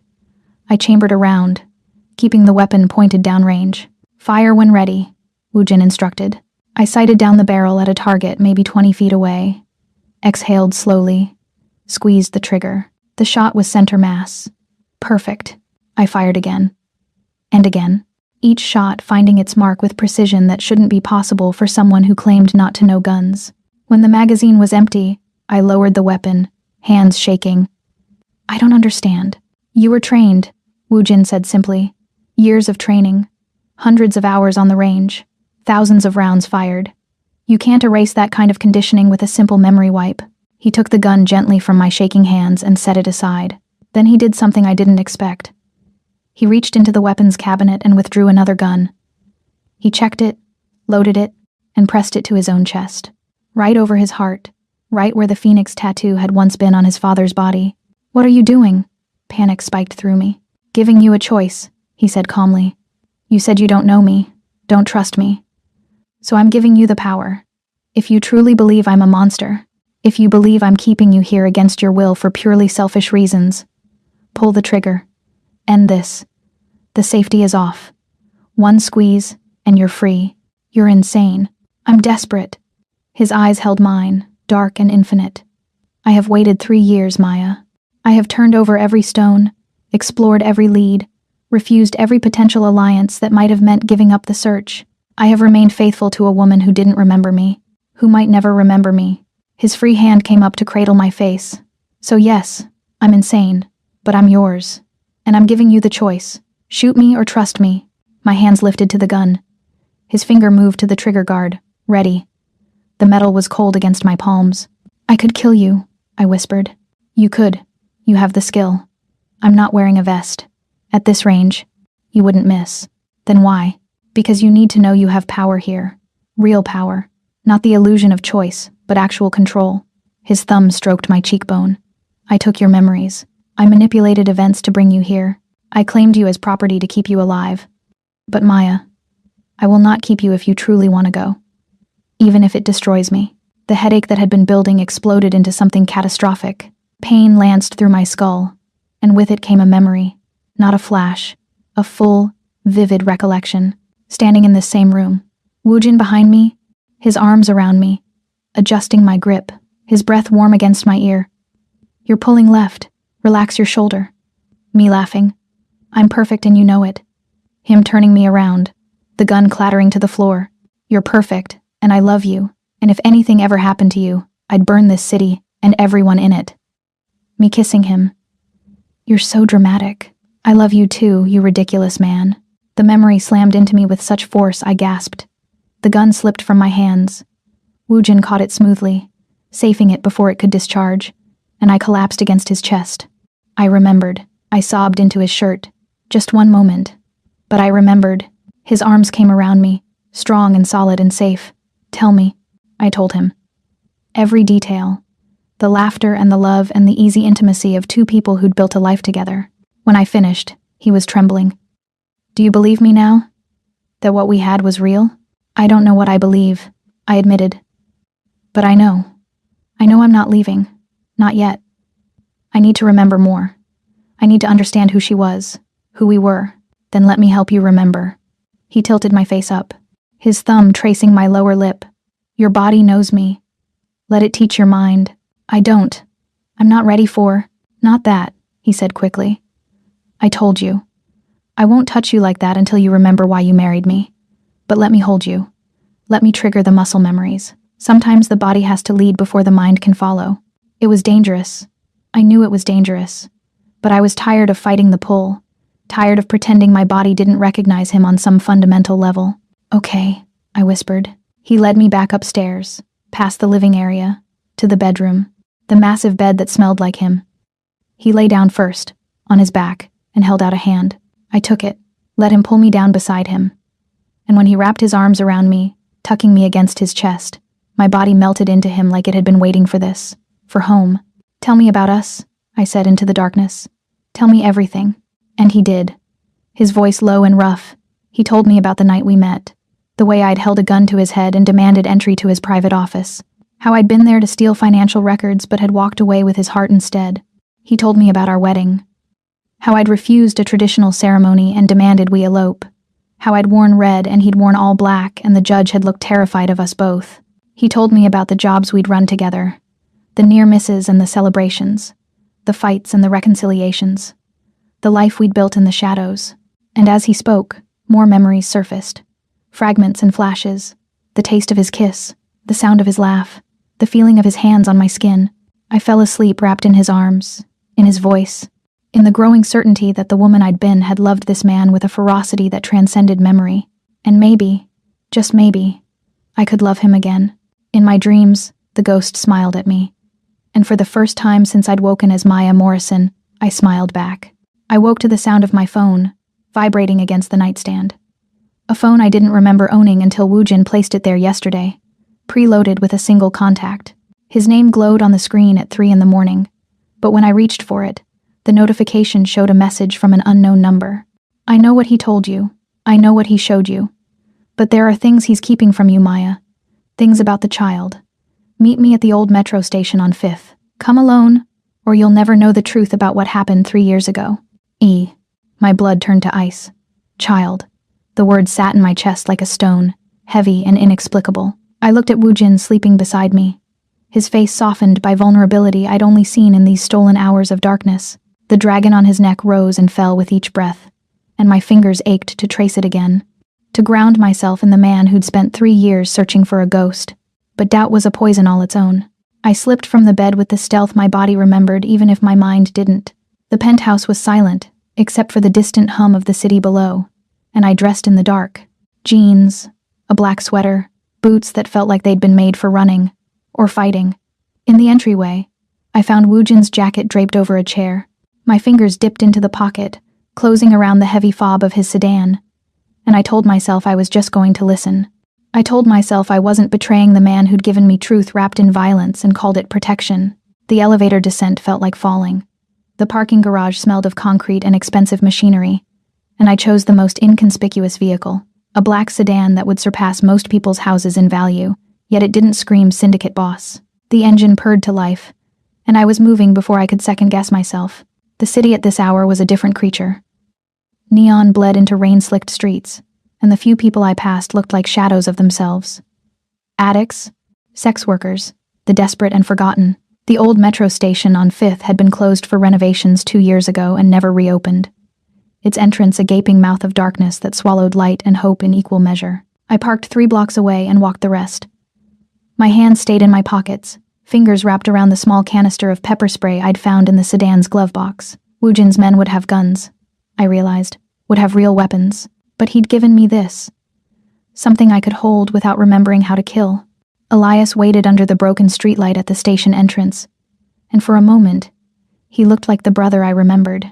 Rumpled clothes, haunted eyes, the man who'd supposedly raised me after our parents died in a car accident that never happened. But then he smiled, and it was all wrong. Too sharp, too knowing. "You came," he said, and his voice carried none of the desperation from the Onyx Lounge. This was a man in control, a man who'd gotten exactly what he wanted. "You said something about a child." I kept my distance, 10 feet between us, my weight balanced on the balls of my feet. "Ready." "What child, Elias?" "Our nephew." He pulled out his phone, and the screen's glow carved harsh shadows across his face. "Your son, Kim Jiho, 2 years old, brown eyes like his mother, dark hair like his father, currently living under the name Marcus Webb in a foster home in Philadelphia." The world tilted. I saw the photo he held up, a toddler with my face and Woojin's solemn expression, playing with blocks in what looked like a daycare. My knees threatened to give out, but I locked them, forced steel into my spine. "That's not possible." I would remember. "You were 6 weeks pregnant when you decided to erase yourself." Elias pocketed the phone, and his smile widened. "Dr. Kim advised against the procedure, said it could harm the fetus. But you were so determined to save your precious Woojin from his daddy issues that you went through with it anyway. The baby survived. You gave birth 4 months after the wipe, completely unaware you'd ever been pregnant in the first place." "You're lying." But my hands were shaking. My body knew something my mind couldn't grasp. "Am I?" Ask yourself why you've been having phantom pains in your abdomen, why your body feels different in ways you can't name, why you avoid mirrors when you're changing. He took a step closer. "Your subconscious remembers what was cut out of you, Maya. Both the memories and the child. If this is true, why didn't you tell me? Why hide him?" "Because he was my insurance policy." Another step. We were 5 feet apart now, close enough that I could smell the cigarettes on his breath. "I sold you to the Choi clan. Yes. But I kept one piece of leverage for myself. As long as I have access to Kim Woojin's heir, I have protection, power, a bargaining chip against both the syndicate and their rivals. The betrayal cut deeper than any knife. You used a child, used my child, for money and territory. I used the asset you created when you decided to play house with a crime lord." His mask finally dropped completely, and beneath it was something cold and calculating. "Reptilian. You were supposed to stay docile, Maya. Stay Maya Morrison, the graphic designer. But then you started having dreams, started asking questions." Woojin's men started sniffing around. I had to accelerate the timeline. The stalking. "You herding me to the Onyx Lounge. That was all. A transaction. Woojin wanted you back. I wanted certain guarantees. Financial, territorial. We made a deal. He gets his amnesiac wife. I get to walk away clean with enough money to disappear." His hand moved to his jacket, and every instinct I had screamed danger. "But then you had to go and start remembering. Had to become a liability instead of an asset." I saw the gun before my mind could process what it meant. Saw it rise, the barrel finding center mass with the practiced ease of someone who'd done this before. Time slowed to amber, and in that crystalline moment, I remembered, not everything, not the full scope of 3 years erased, but I remembered this, standing in a kill room with Woo Jin behind me, his hands guiding mine, teaching me the angles that mattered. Never hesitate, Maya. The moment you see the weapon, you move. My body moved before thought could interfere. I dropped low and left, the pepper spray already out. I held my breath, firing a stream directly into his eyes before pivoting away from the mist. Elias's shot went wide. He stumbled back, clawing at his face, and I lunged from the side, clear of the fumes. My hand caught his wrist, twisted with leverage I didn't know I possessed, and the gun clattered away into darkness. "You sold my son?" The words came out in the ghost's voice. Cold, professional, lethal. "You sold me. You tried to destroy everything I loved. He's a criminal." Elias's scream echoed off stone and steel. "Woo Jin is a murderer, a monster, and you loved him so much you made yourself forget reality." "No." I wrenched his arm harder. Felt something give with a wet pop that should have made me sick but only made me feel powerful. I made myself forget to save him from becoming his father. "But you took that sacrifice and corrupted it, made it about profit. He didn't tell you everything?" Elias gasped through pain and chemicals. "Ask him about the council's deal. Ask him why they're really letting you live." "Maya." The voice cut through the darkness like a blade. I turned, and Woo Jin stood at the entrance to the station, backlit by the broken streetlight. He wasn't alone. 4 of his men flanked him, weapons drawn but lowered, and the look on his face was something beyond fury, beyond betrayal. It was devastation. "I woke up and you were gone." His voice was controlled, but I could hear the fractures beneath. I thought they'd taken you. I thought I'd lost you again." He told me about the child. I kept my grip on Elias, kept him pinned. "About my son. Our son." Something cracked in Woo Jin's expression. Raw, exposed, gutted. "I was going to tell you. Tonight, when you woke up, I got the DNA confirmation yesterday. I've been searching for him since I found you, Maya. I've been trying to bring him home." "You knew?" The words tasted like acid. "You knew I had a child and you didn't tell me? I knew you were pregnant when you disappeared. I didn't know if..." His voice broke. Actually broke. "I didn't know if you'd kept him. If something had happened during the memory wipe. I've been looking for 3 years, and I only found him 3 weeks ago. I was verifying everything before you what? Decided I was stable enough to handle the truth?" I released Elias with a shove that sent him sprawling. "I'm not a child, Woo Jin. I'm not fragile. I deserve to know. You deserve to heal." The words exploded from him with a force that made his men shift uneasily. "You deserved one moment of peace before I threw you into the hell of knowing your brother sold your son to strangers for money." The silence that followed was absolute. Even Elias had gone still, reading the room with the survival instinct of a rat. "He's in Philadelphia?" I asked finally, my voice steadier than I felt. "Yes. A good home. Temporary foster placement with a family who doesn't know who he really is." Woo Jin took a step forward, then stopped himself. "I have extraction plans ready. Legal adoption papers prepared under 4 different identities. I was going to ask you, tonight, if you wanted me to bring him home, or if you needed more time to remember being his mother." "I don't need to remember." The words came from somewhere primal, somewhere the memory wipe had never touched. "He's mine. Ours. We bring him home." Woo Jin's exhale was shaky relief. "Then we bring him home. After," Elias interjected, and we both turned to look at him like we'd forgotten he existed. "After you hear what the council really offered, what Woo Jin agreed to in exchange for claiming you. Elias, I strongly suggest you stop talking." Woo Jin's voice had gone soft, dangerous. "She deserves the truth." Blood ran from Elias's nose, mixing with tears from the pepper spray. "Tell her about the 5-year contract. Tell her about the breeding clause." The world stopped. "What?" "It's not what he's implying," Woo Jin started. "He agreed to produce 3 heirs for the syndicate within 5 years. Elias laughed bitterly. "That's the price of the council's protection, Maya. You're not his wife. You're his broodmare. That's what personal property really means in their world." I looked at Woo Jin, searching his face for denial. Found only guilt. "Is it true?" "The council required assurances." His words were careful, measured. "Assurances that my claim on you was legitimate, that I wasn't just protecting a criminal for sentimental reasons." The contract stipulates that within 5 years, we provide heirs to solidify the alliance between my clan and if I refuse, my voice was ice. If I decide I don't want to be your breeding stock, then the contract is void and the protection ends. He met my eyes, unflinching. And 17 different contracts would come for you within 48 hours. So I have no choice. You have every choice, Maya. He moved closer despite his men's visible tension. If you want to run, I'll help you run.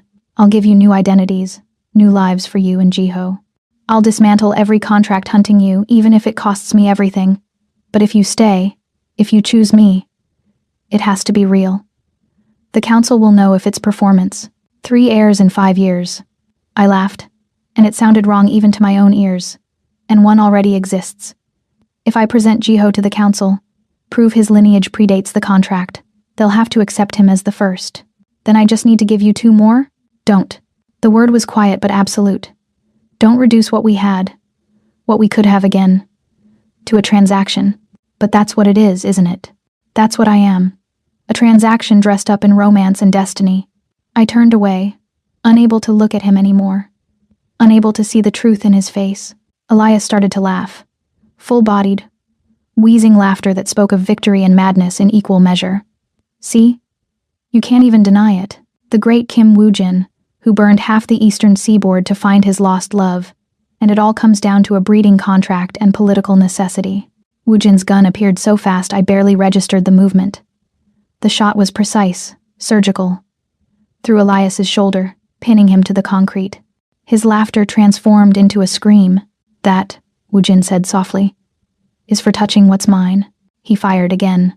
The bullet grazed Elias's ribs, a warning shot that tore skin but left him functional.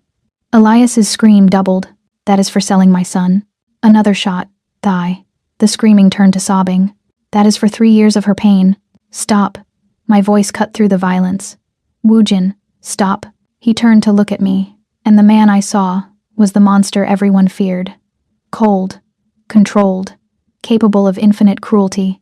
He tried to kill you, Maya. He sold our child. He corrupted your sacrifice and made it about greed. Give me one reason I shouldn't paint these walls with him, because I want to do it. The words hung in the air between us. Woo-jin's eyes widened fractionally, surprise breaking through the mask. And then something else. Understanding, recognition. He handed me the gun. The weight was familiar. The warmth from his grip transferred to mine, and I understood that this was a test. Not of my capability.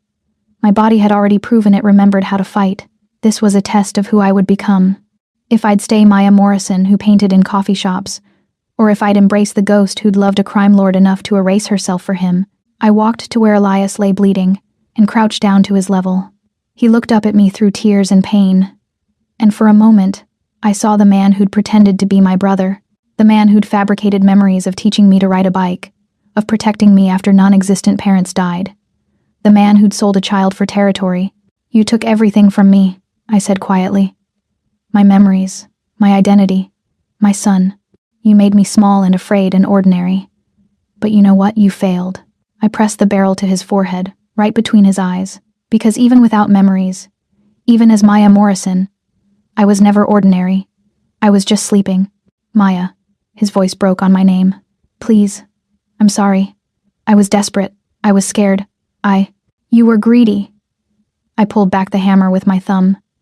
And now you get to see what the ghost does to people who threaten her family. For a heartbeat, I meant it. Every fiber of my being wanted to pull that trigger, wanted to paint the concrete with revenge and call it justice. But something Woo-jin had said echoed in my mind. Don't reduce what we had to a transaction. If I killed Elias here, in cold blood, I became the ghost fully. No more Maya Morrison.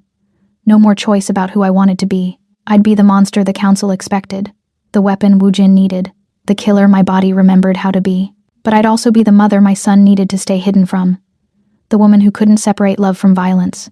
I lowered the gun. No. The word felt like surrender and victory at once. No, I'm not going to kill you, because that's what you expect. That's what you've been telling yourself to make sense of this, that I'm a monster who'll just eliminate threats without conscience. But I'm not. I stood, my legs steady despite the adrenaline crash beginning to hit. I'm a mother who just found out her son exists, and I'm going to get him back, and you're going to help me. Elias's confusion was almost comical. What? You have access to the foster system. You have contacts, documentation. You're going to use all of it to expedite our legal claim on Jiho. I turned to Woojin, who watched me with an expression I couldn't fully read. And then, when our son is safe, Woojin can decide what happens to you. Because that's what partners do. They share decisions, even the violent ones. Woojin's smile was slow, predatory, and deeply proud. Practical and merciful. That's my ghost. I'm not your ghost. I handed him back the gun. I'm not Maya Morrison either. I'm something new.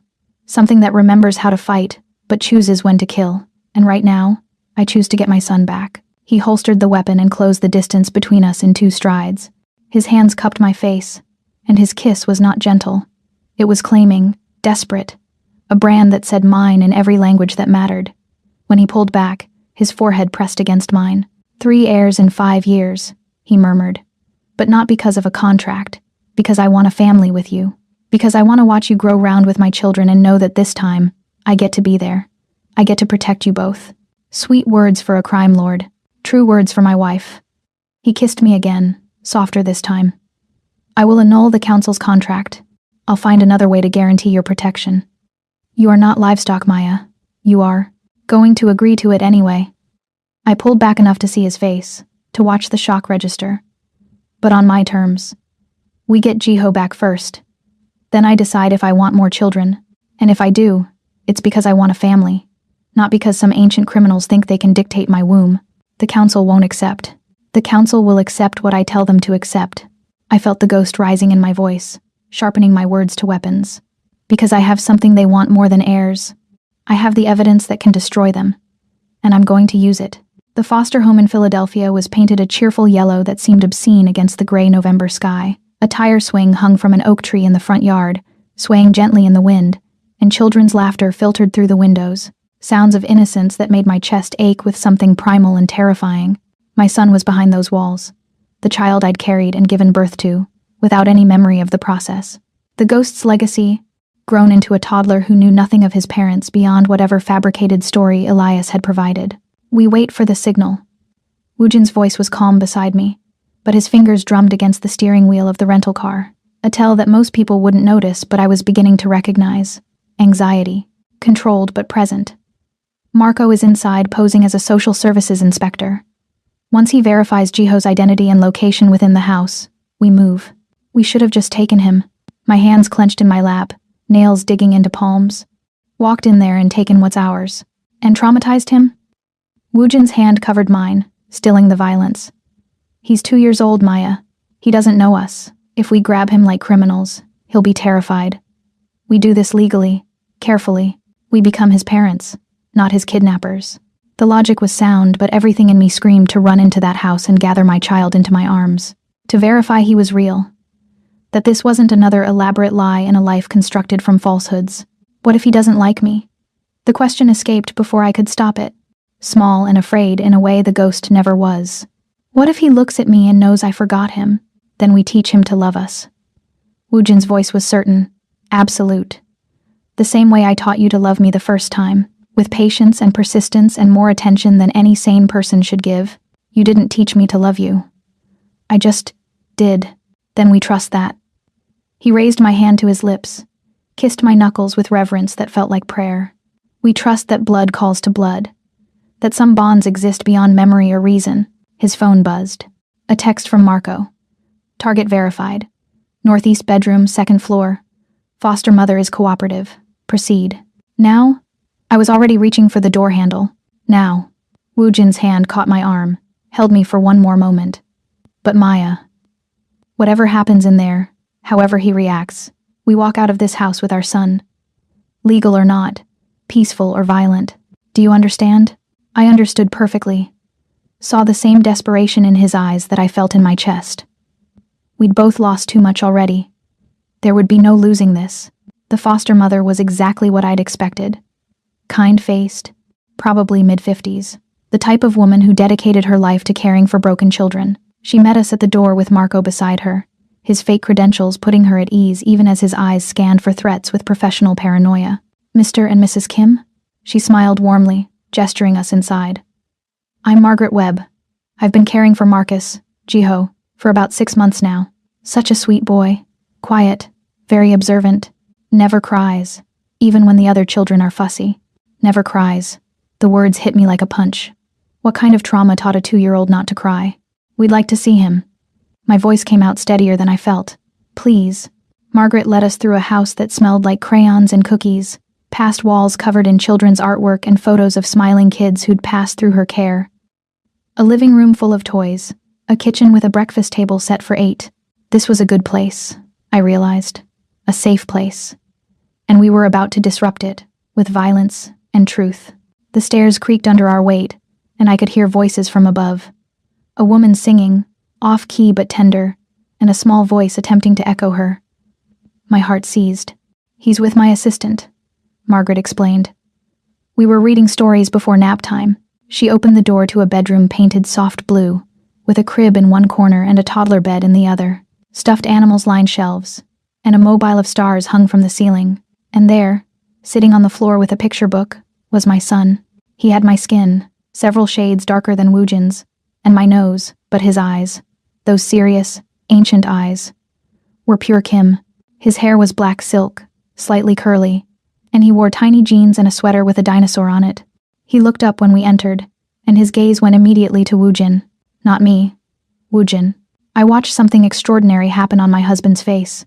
Every line of careful control dissolved into naked emotion. Love and grief and joy so profound it looked like pain. He dropped to one knee, making himself small, unthreatening, and extended a hand. Jiho, he said softly, and the name sounded like prayer. Do you know who I am? The boy studied him with that unnerving intensity, then looked at me. His small face scrunched in concentration, and he said one word, in Korean. Aoma? Mother. My knees gave out.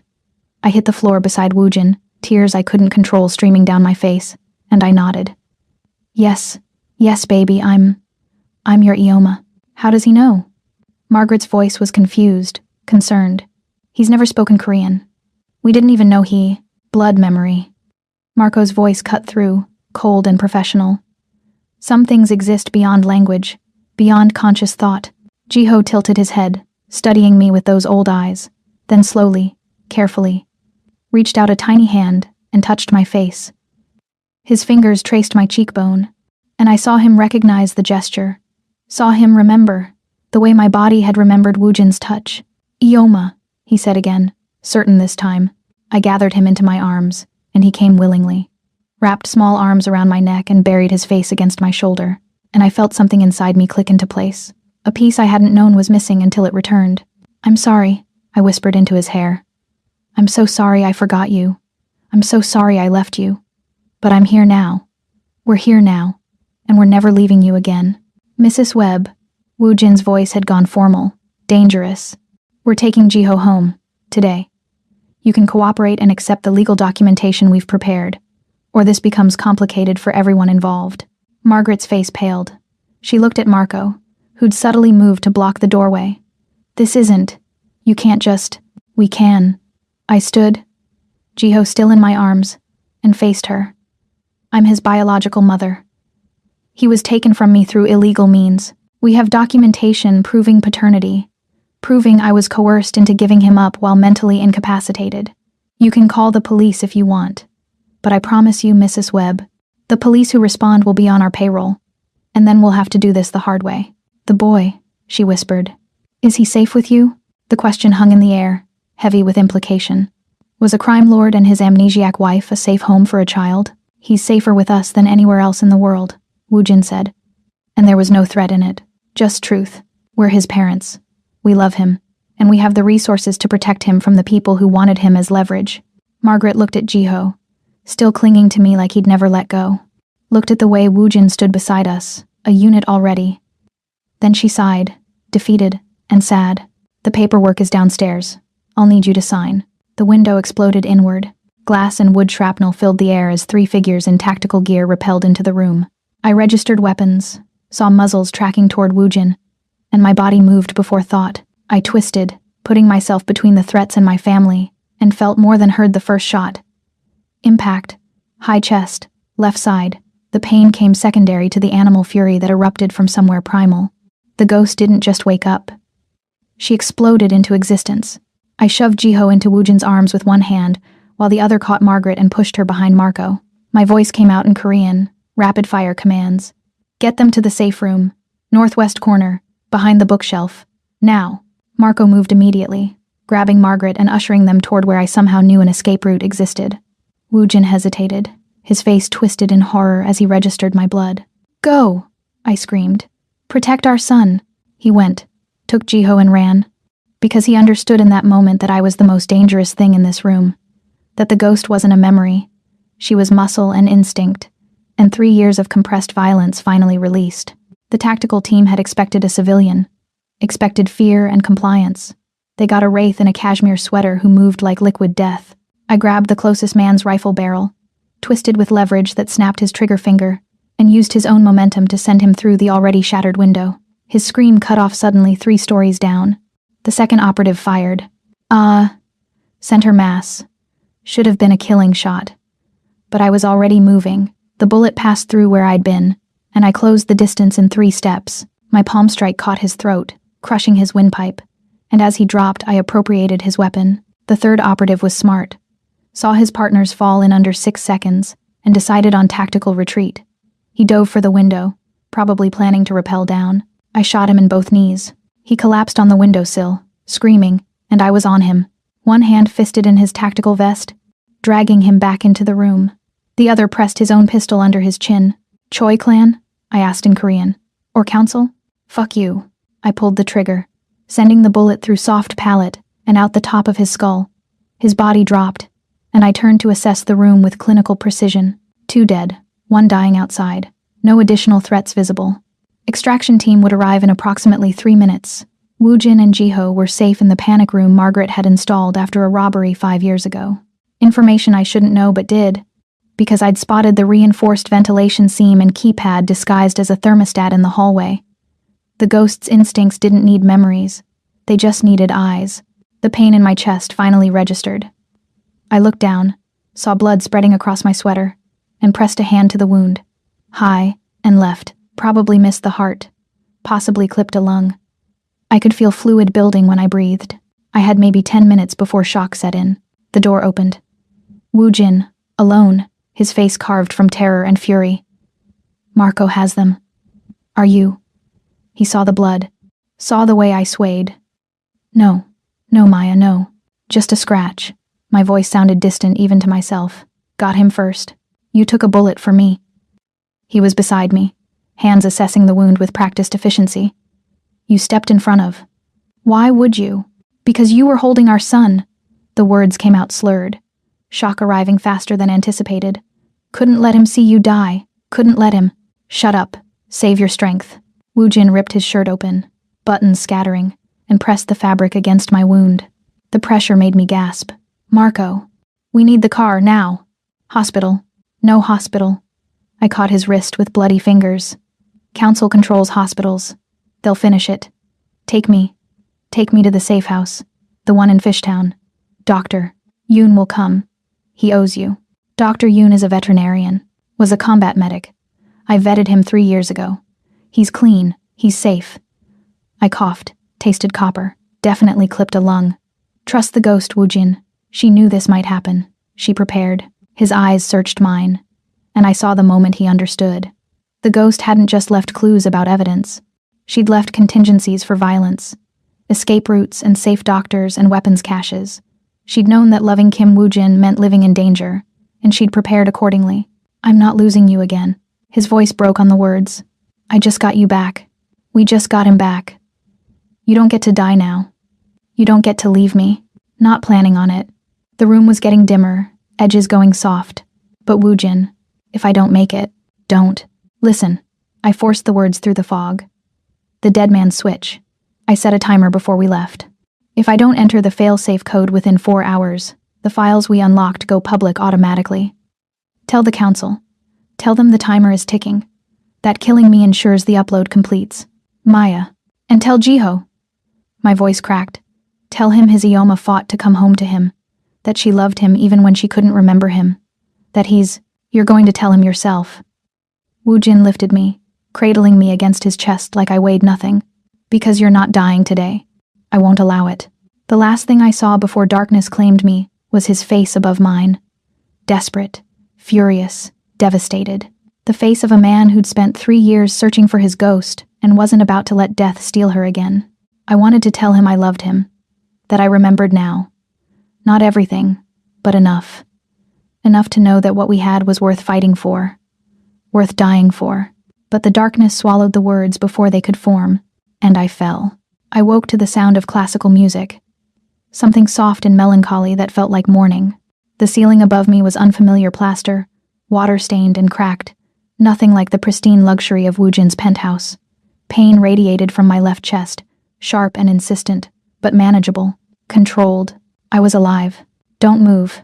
The voice came from my right. I turned my head carefully and found Dr. Yoon sitting in a folding chair, reading a medical journal by lamplight.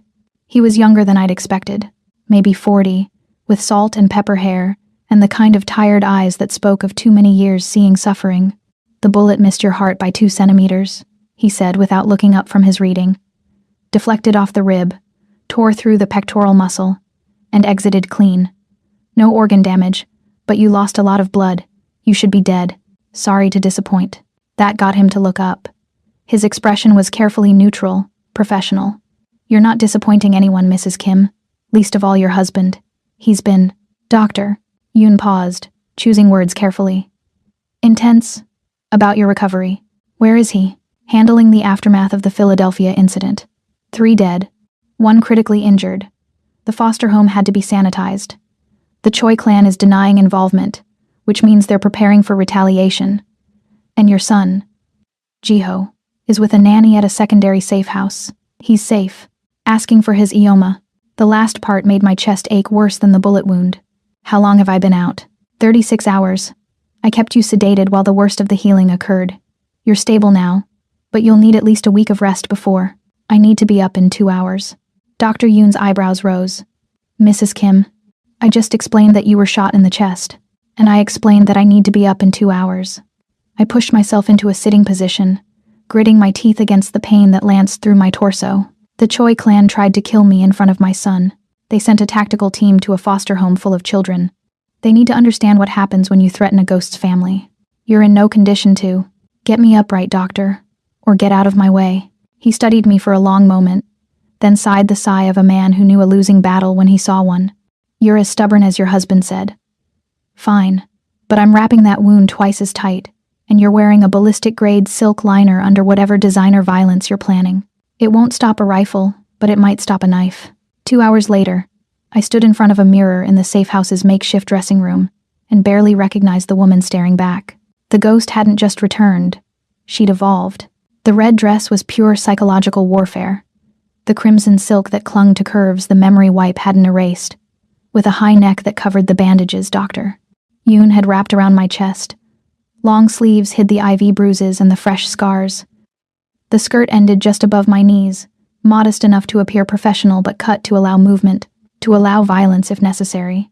Black heels added 3 inches to my height. Louboutins, because the ghost had always believed in fighting in expensive shoes. My hair, usually worn in simple curls, had been styled into something sleek and severe. And makeup, not the casual everyday sort but theatrical, dramatic. A mask that said, "I am not prey, I am predator." I looked like a queen preparing for war. The door opened, and Woojin entered, stopping dead when he saw me. He'd changed as well. A 3-piece black suit that could easily be worth more than a car, his hair styled back, every inch the crime lord. But his eyes, when they met mine, held something beyond appreciation. They held worship. "You should be in bed," he said, voice rough. "I should be dead." I turned from the mirror to face him. The Choi clan made their move. Now I make mine. "Maya, don't." I closed the distance between us, my heels clicking on the scarred wooden floor. "Don't tell me to rest. Don't tell me to let you handle this. I'm the one they tried to kill. I'm the one whose son was used as bait. This ends tonight. With me. You can barely stand upright. I can stand long enough to watch them kneel." Woojin's jaw clenched. "The council meeting is in 1 hour. Neutral ground, the Prometheus Club downtown. Every major clan will be represented. If you walk in there wounded, they'll see weakness. If I walk in there at all, they'll see resurrection." I touched his face. feeling the tension in his jaw. They thought they killed the ghost 3 years ago, when I erased myself. Thought they could use the evidence I stole as leverage to control you, control the syndicate. But I'm not dead, Woojin. I'm not even hiding anymore. And tonight, they learn what happens when you make a ghost angry. What's the play? The truth. I moved to the table where Marco had laid out the evidence, the USB drive, printed documents, and a tablet loaded with video files. All of it. Every ugly secret about Father Kim's betrayal, the Choi clan's complicity, the council's corruption. I'm going to burn it all down. They'll kill you for that. The moment you walk out of that meeting, every contractor from here to Hong Kong will have your name. Then you'll have to make sure they never get the chance. I gathered the materials, slipping them into a leather portfolio that looked professional, but had been reinforced with Kevlar. I'm not the woman who ran into the Onyx Lounge a week ago, terrified and hunted. That woman was a ghost of a ghost. But the real ghost is awake now, and she's very, very angry. Woojin pulled me into his arms, carefully, mindful of my wounds, and pressed his forehead to mine. I wish you'd let me do this for you. I wish you'd stay safe. Safe is boring. I kissed him, tasting the fear and pride in equal measure. And I didn't marry you to be safe. I married you to be dangerous together. The Prometheus Club occupied the top 3 floors of a skyscraper in downtown Philadelphia, and approaching it felt like entering a temple dedicated to expensive sin. The elevator required a keycard and biometric scan, and the interior was all black marble and gold fixtures that screamed old money and older violence. Woojin's men flanked us. Marco and 3 others whose names I was still learning. They looked like corporate security, but I could see the telltale bulges of concealed weapons, the way they moved with military precision. Last chance to turn back, Woojin murmured as the elevator climbed. Not even if God himself asked nicely. The doors opened onto a space that looked like a luxury hotel lobby had a baby with a fortress. Leather seating areas, low lighting, abstract art, but the windows were bulletproof, the walls reinforced, and every smiling hostess was armed. A man in an expensive suit approached, Korean, late 50s, with the kind of face that looked friendly until you saw his eyes. Kim Woojin. The council wasn't expecting you to bring your wife. The council doesn't dictate my movements, Chairman Pak. Woojin's voice was cold, formal. My wife has information relevant to tonight's discussion. Chairman Pak's gaze slid to me, assessing. I let him look.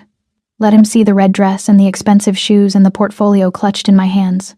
Let him wonder what kind of woman walked into a council meeting less than 2 days after taking a bullet. The ghost, he said finally, recognition dawning in his eyes. We thought you were dead, a casualty of your own husband's ambition. Myths don't bleed. I smiled, and it was the ghost's smile, all sharp edges and promises of violence. But I'm happy to demonstrate that I'm very, very real. He gestured toward a set of double doors. The council is waiting. The council room was circular, with a massive table at the center and high-backed chairs arranged around it, 11 seats, 1 for each major clan represented in the Eastern Seaboard syndicate hierarchy. Most were already occupied. I recognized faces from the files I'd been studying obsessively for days. Chairman Pak of the Soul faction, Madame Choi of the clan that had tried to kill me, Viktor Kozlov of the Russian Partnership, Maria Santos of the Latin American Alliance, and others, Japanese, Chinese, Vietnamese, all the powers who'd carved up the criminal underground into territories and treaties. They all turned to stare when we entered. This is a council meeting, Madame Choi said, her voice dripping with false sweetness. She was beautiful in the way expensive plastic surgery could make you beautiful, ageless and cold. Wives are not invited. Wives aren't. I moved to the center of the table, setting down my portfolio with deliberate care. But creditors are, and you all owe me a debt you've been trying to kill rather than pay. Silence, absolute and dangerous. 3 years ago, I continued, my voice clear and steady despite the fire in my chest. I stole evidence that proved Kim Woojin's father was betraying the syndicate. I disappeared to protect my husband from having to execute his own blood. But while I was gone, you vultures picked the corpse clean, used my sacrifice as leverage to extract concessions from Woojin, to weaken his position, to treat the woman he loved like she was already dead. We don't know what you're talking about. But Madame Choi's voice had gone brittle. Don't you? I opened the portfolio, began laying out documents. Let me refresh your memory. Bank transfers showing the Choi clan receiving payments from Father Kim in exchange for allowing his embezzlement. Recorded conversations where Chairman Pak and Father Kim discuss eliminating Woojin once he became inconvenient. Photographs of council members at meetings that never officially occurred, dividing up assets that didn't belong to them. The room had gone deadly still. "You see," I said softly. "The ghost didn't just steal evidence of one man's betrayal. She stole evidence of systemic corruption, of a council that talks about honor and tradition, while selling out their own people for profit. And she kept it hidden for 3 years. A nuclear option in case she ever needed leverage. This is a bluff." Madame Choi stood, her composure cracking. "You have nothing that can—" I pressed play on the tablet. Her voice filled the room, crystal clear. "Kill the girl. Make it look like an accident. Once she's dead, we can pressure Kim Woo-jin into accepting our terms for the merger. He'll be too grief-stricken to fight." The date stamp on the video was 2 weeks after I'd disappeared. While Woo-jin had been tearing the city apart looking for me, his supposed allies had been planning my murder. "Still think it's a bluff?" Madame Choi's face had gone white. Around the table, other council members shifted uncomfortably, calculating how much damage this evidence could do if released. "What do you want?" Chairman Park's voice was carefully controlled. "Money? Territory? Name your price for those files." "I don't want money." I gathered the documents, returned them to the portfolio. "I want accountability. I want Madame Choi expelled from the council for attempted assassination of a protected asset. I want reparations paid to Kim Woo-jin for 3 years of destabilization. And I want the breeding contract annulled. The breeding contract ensures your protection." Madame Choi's voice rose to a shriek. "Without it, you're just another criminal we can eliminate." "Without it," I corrected. "I'm Kim Woo-jin's wife. Not his broodmare. Not his possession. His partner. And under syndicate law, a partner has equal standing to make claims and demands." I looked at Woo-jin, saw the fierce pride in his eyes. "My husband has been operating at half strength for 3 years because you held my life hostage. That ends tonight. And if we refuse your terms?" Viktor Kozlov spoke for the first time, his accent thick. "If we decide you're too dangerous to let live, then I release everything." I held up the tablet. Every file, every recording, every piece of dirty laundry the council has been hiding for the last decade. I send it to the FBI, the DEA, Interpol, and about 40 different journalists who'd love a Pulitzer for exposing the criminal underground. By tomorrow morning, none of you will be able to operate. Your assets will be frozen, your networks exposed, your entire empires collapsed. That would destroy you too," Madame Choi hissed. "I died 3 years ago when I erased my memories to save my husband." I smiled, and it was the saddest, most terrifying expression I'd ever worn. You can't threaten a ghost with death, but you can make her angry, and an angry ghost burns everything down. The silence that followed was apocalyptic. Finally, Chairman Park spoke. "What are your terms?" "All of them." I'd prepared this speech for days, rehearsed every word while Dr. Yoon changed my bandages. Now I delivered it with the precision of a closing argument. 1. Madame Choi is removed from the council effective immediately. Her territories are absorbed by the Kim clan as reparation for attempted murder. 2. The breeding contract is annulled. My children, current and future, are mine and Woo-jin's business. The council has no claim on our family. 3. A formal acknowledgement that I, the ghost, have equal standing in the Kim clan. My word carries the same weight as my husband's. My decisions are his decisions. 4. All outstanding contracts on my life are cancelled with extreme prejudice. Any contractor who attempts to collect forfeits their life and their clan's protection. 5. The evidence remains sealed in a dead man's switch. If anything happens to me, my husband, or our son, everything goes public automatically. We call it the Prometheus Protocol. You get to keep your empires, but only if you keep us alive. I set the tablet down, met each council member's eyes in turn. Those are the terms. Non-negotiable. You have 60 seconds to vote. The room erupted. Madame Choi screaming about precedent and insubordination. Viktor Kozlov laughing darkly at the audacity. Chairman Park trying to restore order. It was chaos. And then Woo-jin stood. The room went silent. "My wife has spoken," he said quietly. "And I stand with her. Every demand, every term. If the council refuses, the Kim clan withdraws from the syndicate entirely. We take our territories, our resources, and our evidence, and we build our own empire on the ashes of yours." His hand found mine, squeezed gently. "You made a mistake 3 years ago when you thought you could control me through her. You made a bigger mistake when you tried to kill her instead of accepting her partnership. Don't make a third mistake by underestimating her now." Chairman Park looked around the table, reading the room with practiced ease. Then he sighed. "All in favor of accepting the ghost's terms?" 7 hands rose, grudging, angry, but raised. Opposed? Madame Choi and 3 loyalists. The motion passes. The ghost's terms are accepted. Chairman Park's gaze fixed on me with something like respect.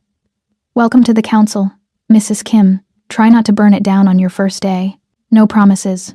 I gathered my portfolio, feeling the victory settle into my bones like armor. Pleasure doing business with you, gentlemen. Madame Choi. Pack your office. You have 24 hours before we begin seizing your assets. We turned to leave. Woojin's arm steady around my waist as the pain finally began to break through the adrenaline.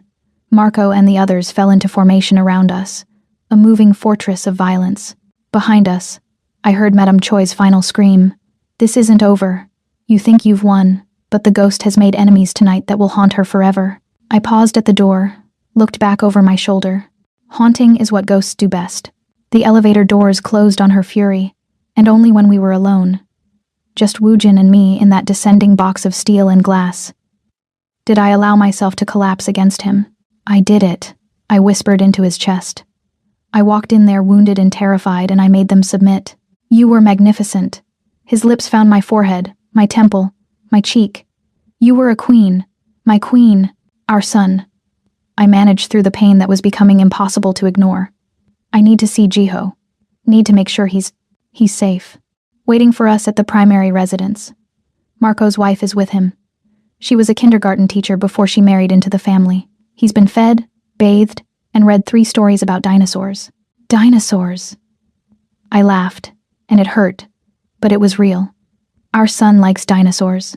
He likes you more. Woojin's voice was thick with emotion. When Marco showed him a picture of you and told him his Aoma was coming home soon, he slept with it clutched in his hands. You're his whole world, Maya. Even though he barely knows you. Even though, blood calls to blood, I repeated, Doctor. Yoon's words, some bonds exist beyond memory. Then let's go home. Woojin held me tighter as the elevator descended. Let's go be a family. The penthouse had been transformed. The minimal, masculine space I'd first seen was now scattered with the chaos of toddler life. Toys in the living room. A small table with child-sized chairs. Walls adorned with alphabet posters and colorful artwork. And sitting on the floor, building a tower of blocks with intense concentration, was Jiho. He looked up when we entered, and his face, that serious little face that looked so much like his father's, lit up with pure joy. Aoma! He abandoned the blocks and ran to me on small, uncertain legs. I dropped to my knees. Dr. Yoon was going to kill me for the sudden movement, and caught him. Gathered my son into my arms and held him like I'd never let go. I'm here, I whispered into his dark hair. Ioma is here, and I'm never leaving again. You were sick. His small hands patted my face, checking to make sure I was real. Marco's wife said you were sick. I was, but I'm better now. I pulled back enough to see his face, to memorize every feature. And you know what? I brought you home. This is where we live now. You, me, and Appa. I gestured to Woojin. Do you remember Appa? Jiho turned in my arms to study Woojin with that unnerving intensity. Then he held out his arms, asking without words to be held. Woojin took our son with hands that shook slightly, cradling him against his chest like he was made of glass and dreams. When he looked at me over Jiho's head, tears tracked down his face. Our family, he managed. We're finally a family. I stood, pain lancing through my chest, but manageable, and wrapped my arms around both of them, around my husband and my son, around the life I'd forgotten and fought to reclaim. The ghost died 3 years ago, I said softly, but Maya Kim is just being born. And for the first time in 3 years, the world felt right. 6 months later, the first snow fell on the city like forgiveness. I stood at the floor-to-ceiling windows of the penthouse, watching the flakes transform the urban landscape into something clean and new. Behind me, I could hear Jiho's laughter as Woojin chased him around the living room, both of them playing a game that involved dinosaur noises and dramatic deaths. My son was 3 now. His birthday had been last month, celebrated with a party that involved far too much cake and gifts from uncles, who were actually enforcers in designer suits. He'd grown 3 inches, learned to speak in full sentences, and developed his father's talent for making commands sound like suggestions. He also had nightmares sometimes. Dreams of the time before, when he'd been moved from place to place, never knowing his parents, never understanding why he was different from the other children. But he was healing. We all were. Aoma. Jiho ran to me, wrapping small arms around my legs. Appa says we can go to the park if it stops snowing. Can we? Can we? I lifted him. He was getting heavy, solid in the way of children who were loved and fed and safe, and settled him on my hip. If Appa says so, but you have to wear your coat and your mittens. And my dinosaur hat. He bounced with excitement, the one with the spikes, especially the dinosaur hat. I kissed his forehead, still marveling at the fact that he was real, that this life was real. Woojin appeared behind us, wrapping his arms around us both. The dragon on his neck pressed against my shoulder, and I remembered tracing those scales in the dark, learning the map of his body all over again. How are you feeling? His hand drifted to my lower abdomen, pressing gently against the small swell that was barely visible under my sweater. Nauseous, tired, craving kimchi at inappropriate hours. I leaned back against his chest. So, pregnant. Definitely pregnant. We'd waited 6 months before trying. 6 months of healing and therapy and learning to be parents to Jiho. 6 months of rebuilding trust and remembering how to be partners. And then one night, tangled in sheets and each other, Woojin had looked at me and asked if I was ready. I'd said yes. Not because of a council contract that had been annulled. Not because of syndicate expectations or political necessity, but because I wanted to. Because I wanted to watch this man be a father again. Because Jiho asked every day if he could have a sibling. Because I was ready to create something beautiful out of the ashes of what we'd lost. Boy or girl, what do you think? Woojin's voice rumbled against my back. Does it matter? Not even a little bit. He kissed my temple. As long as they're healthy. As long as you're both healthy, we're both fine. I turned in his arms, careful not to jostle Jiho, who'd begun dozing on my shoulder. Dr. Yoon confirmed it yesterday. 12 weeks. Due in June. And before you ask, no. I'm not stopping work. I wasn't going to suggest you stop. But his expression said otherwise. Liar. I kissed him softly. I've spent 6 months restructuring the Choi territories into something that doesn't rely on human trafficking and extortion. I'm not stopping now just because I'm growing a tiny human. The Choi territories had been my project since Madame Choi's exile. Woojin had given them to me as a wedding gift. A second wedding. This time one I actually remembered. Small ceremony. Just us and Jiho, and a handful of trusted people. I'd worn red again. He'd cried again. It had been perfect. And then I'd gotten to work. Turned out, the ghost skills translated well to criminal enterprise management. I'd spent 6 months identifying the most profitable but least harmful operations, shutting down the human trafficking rings, rerouting the drug networks into harm reduction programs, making it hurt less, making it better. It would never be clean. This life would never be something I could explain at a PTA meeting or write about in a memoir.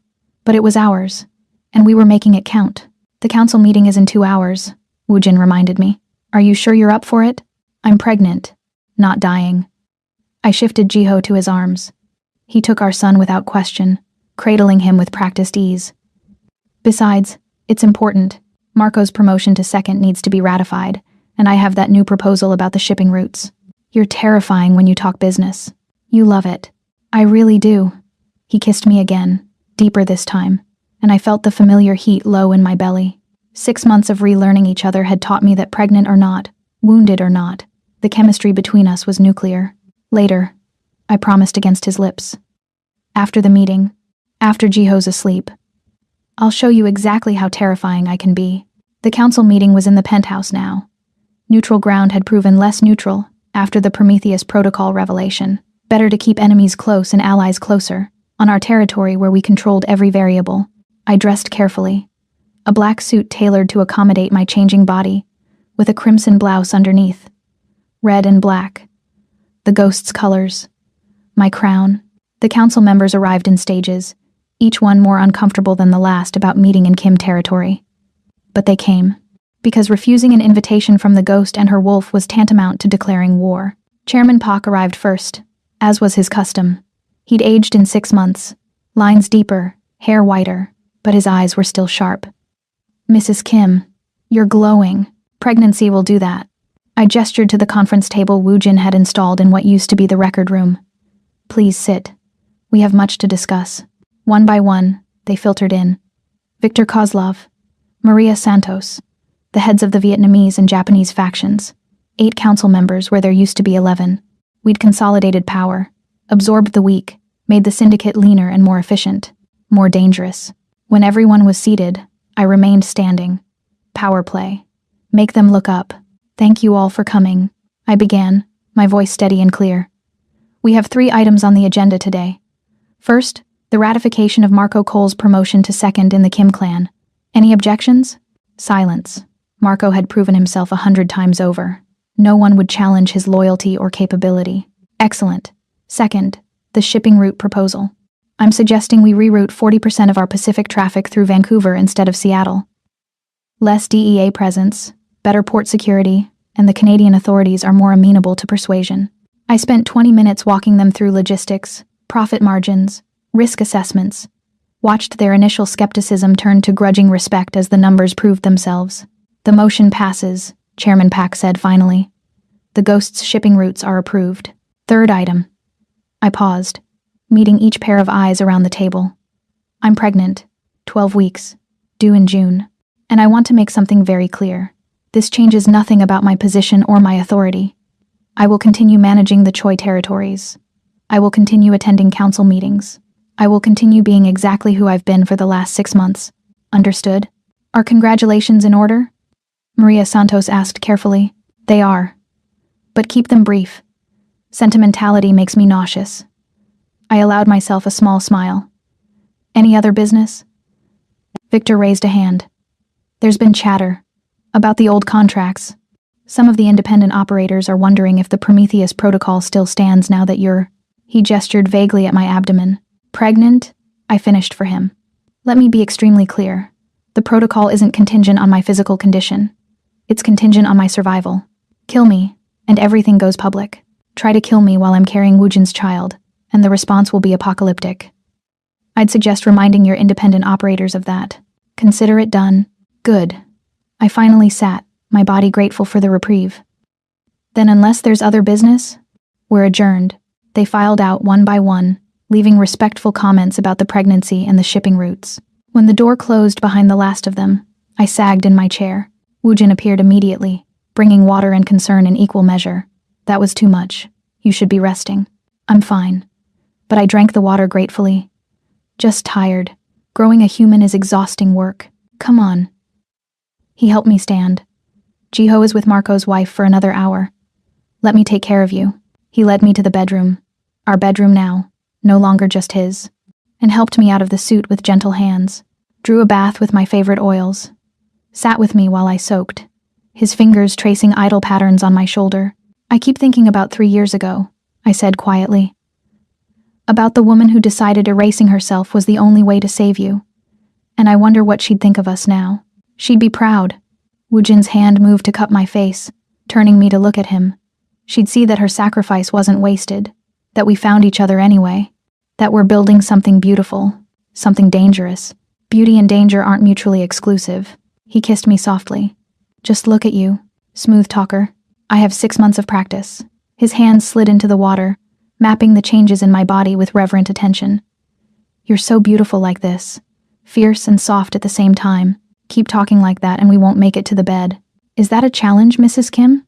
I pulled him into the water with me, suit and all, and kissed him until the water went cold, and we had to relocate to the bed anyway, trailing wet footprints and laughter. Later, wrapped in sheets and each other, I traced the dragon on his neck and thought about how far we'd come.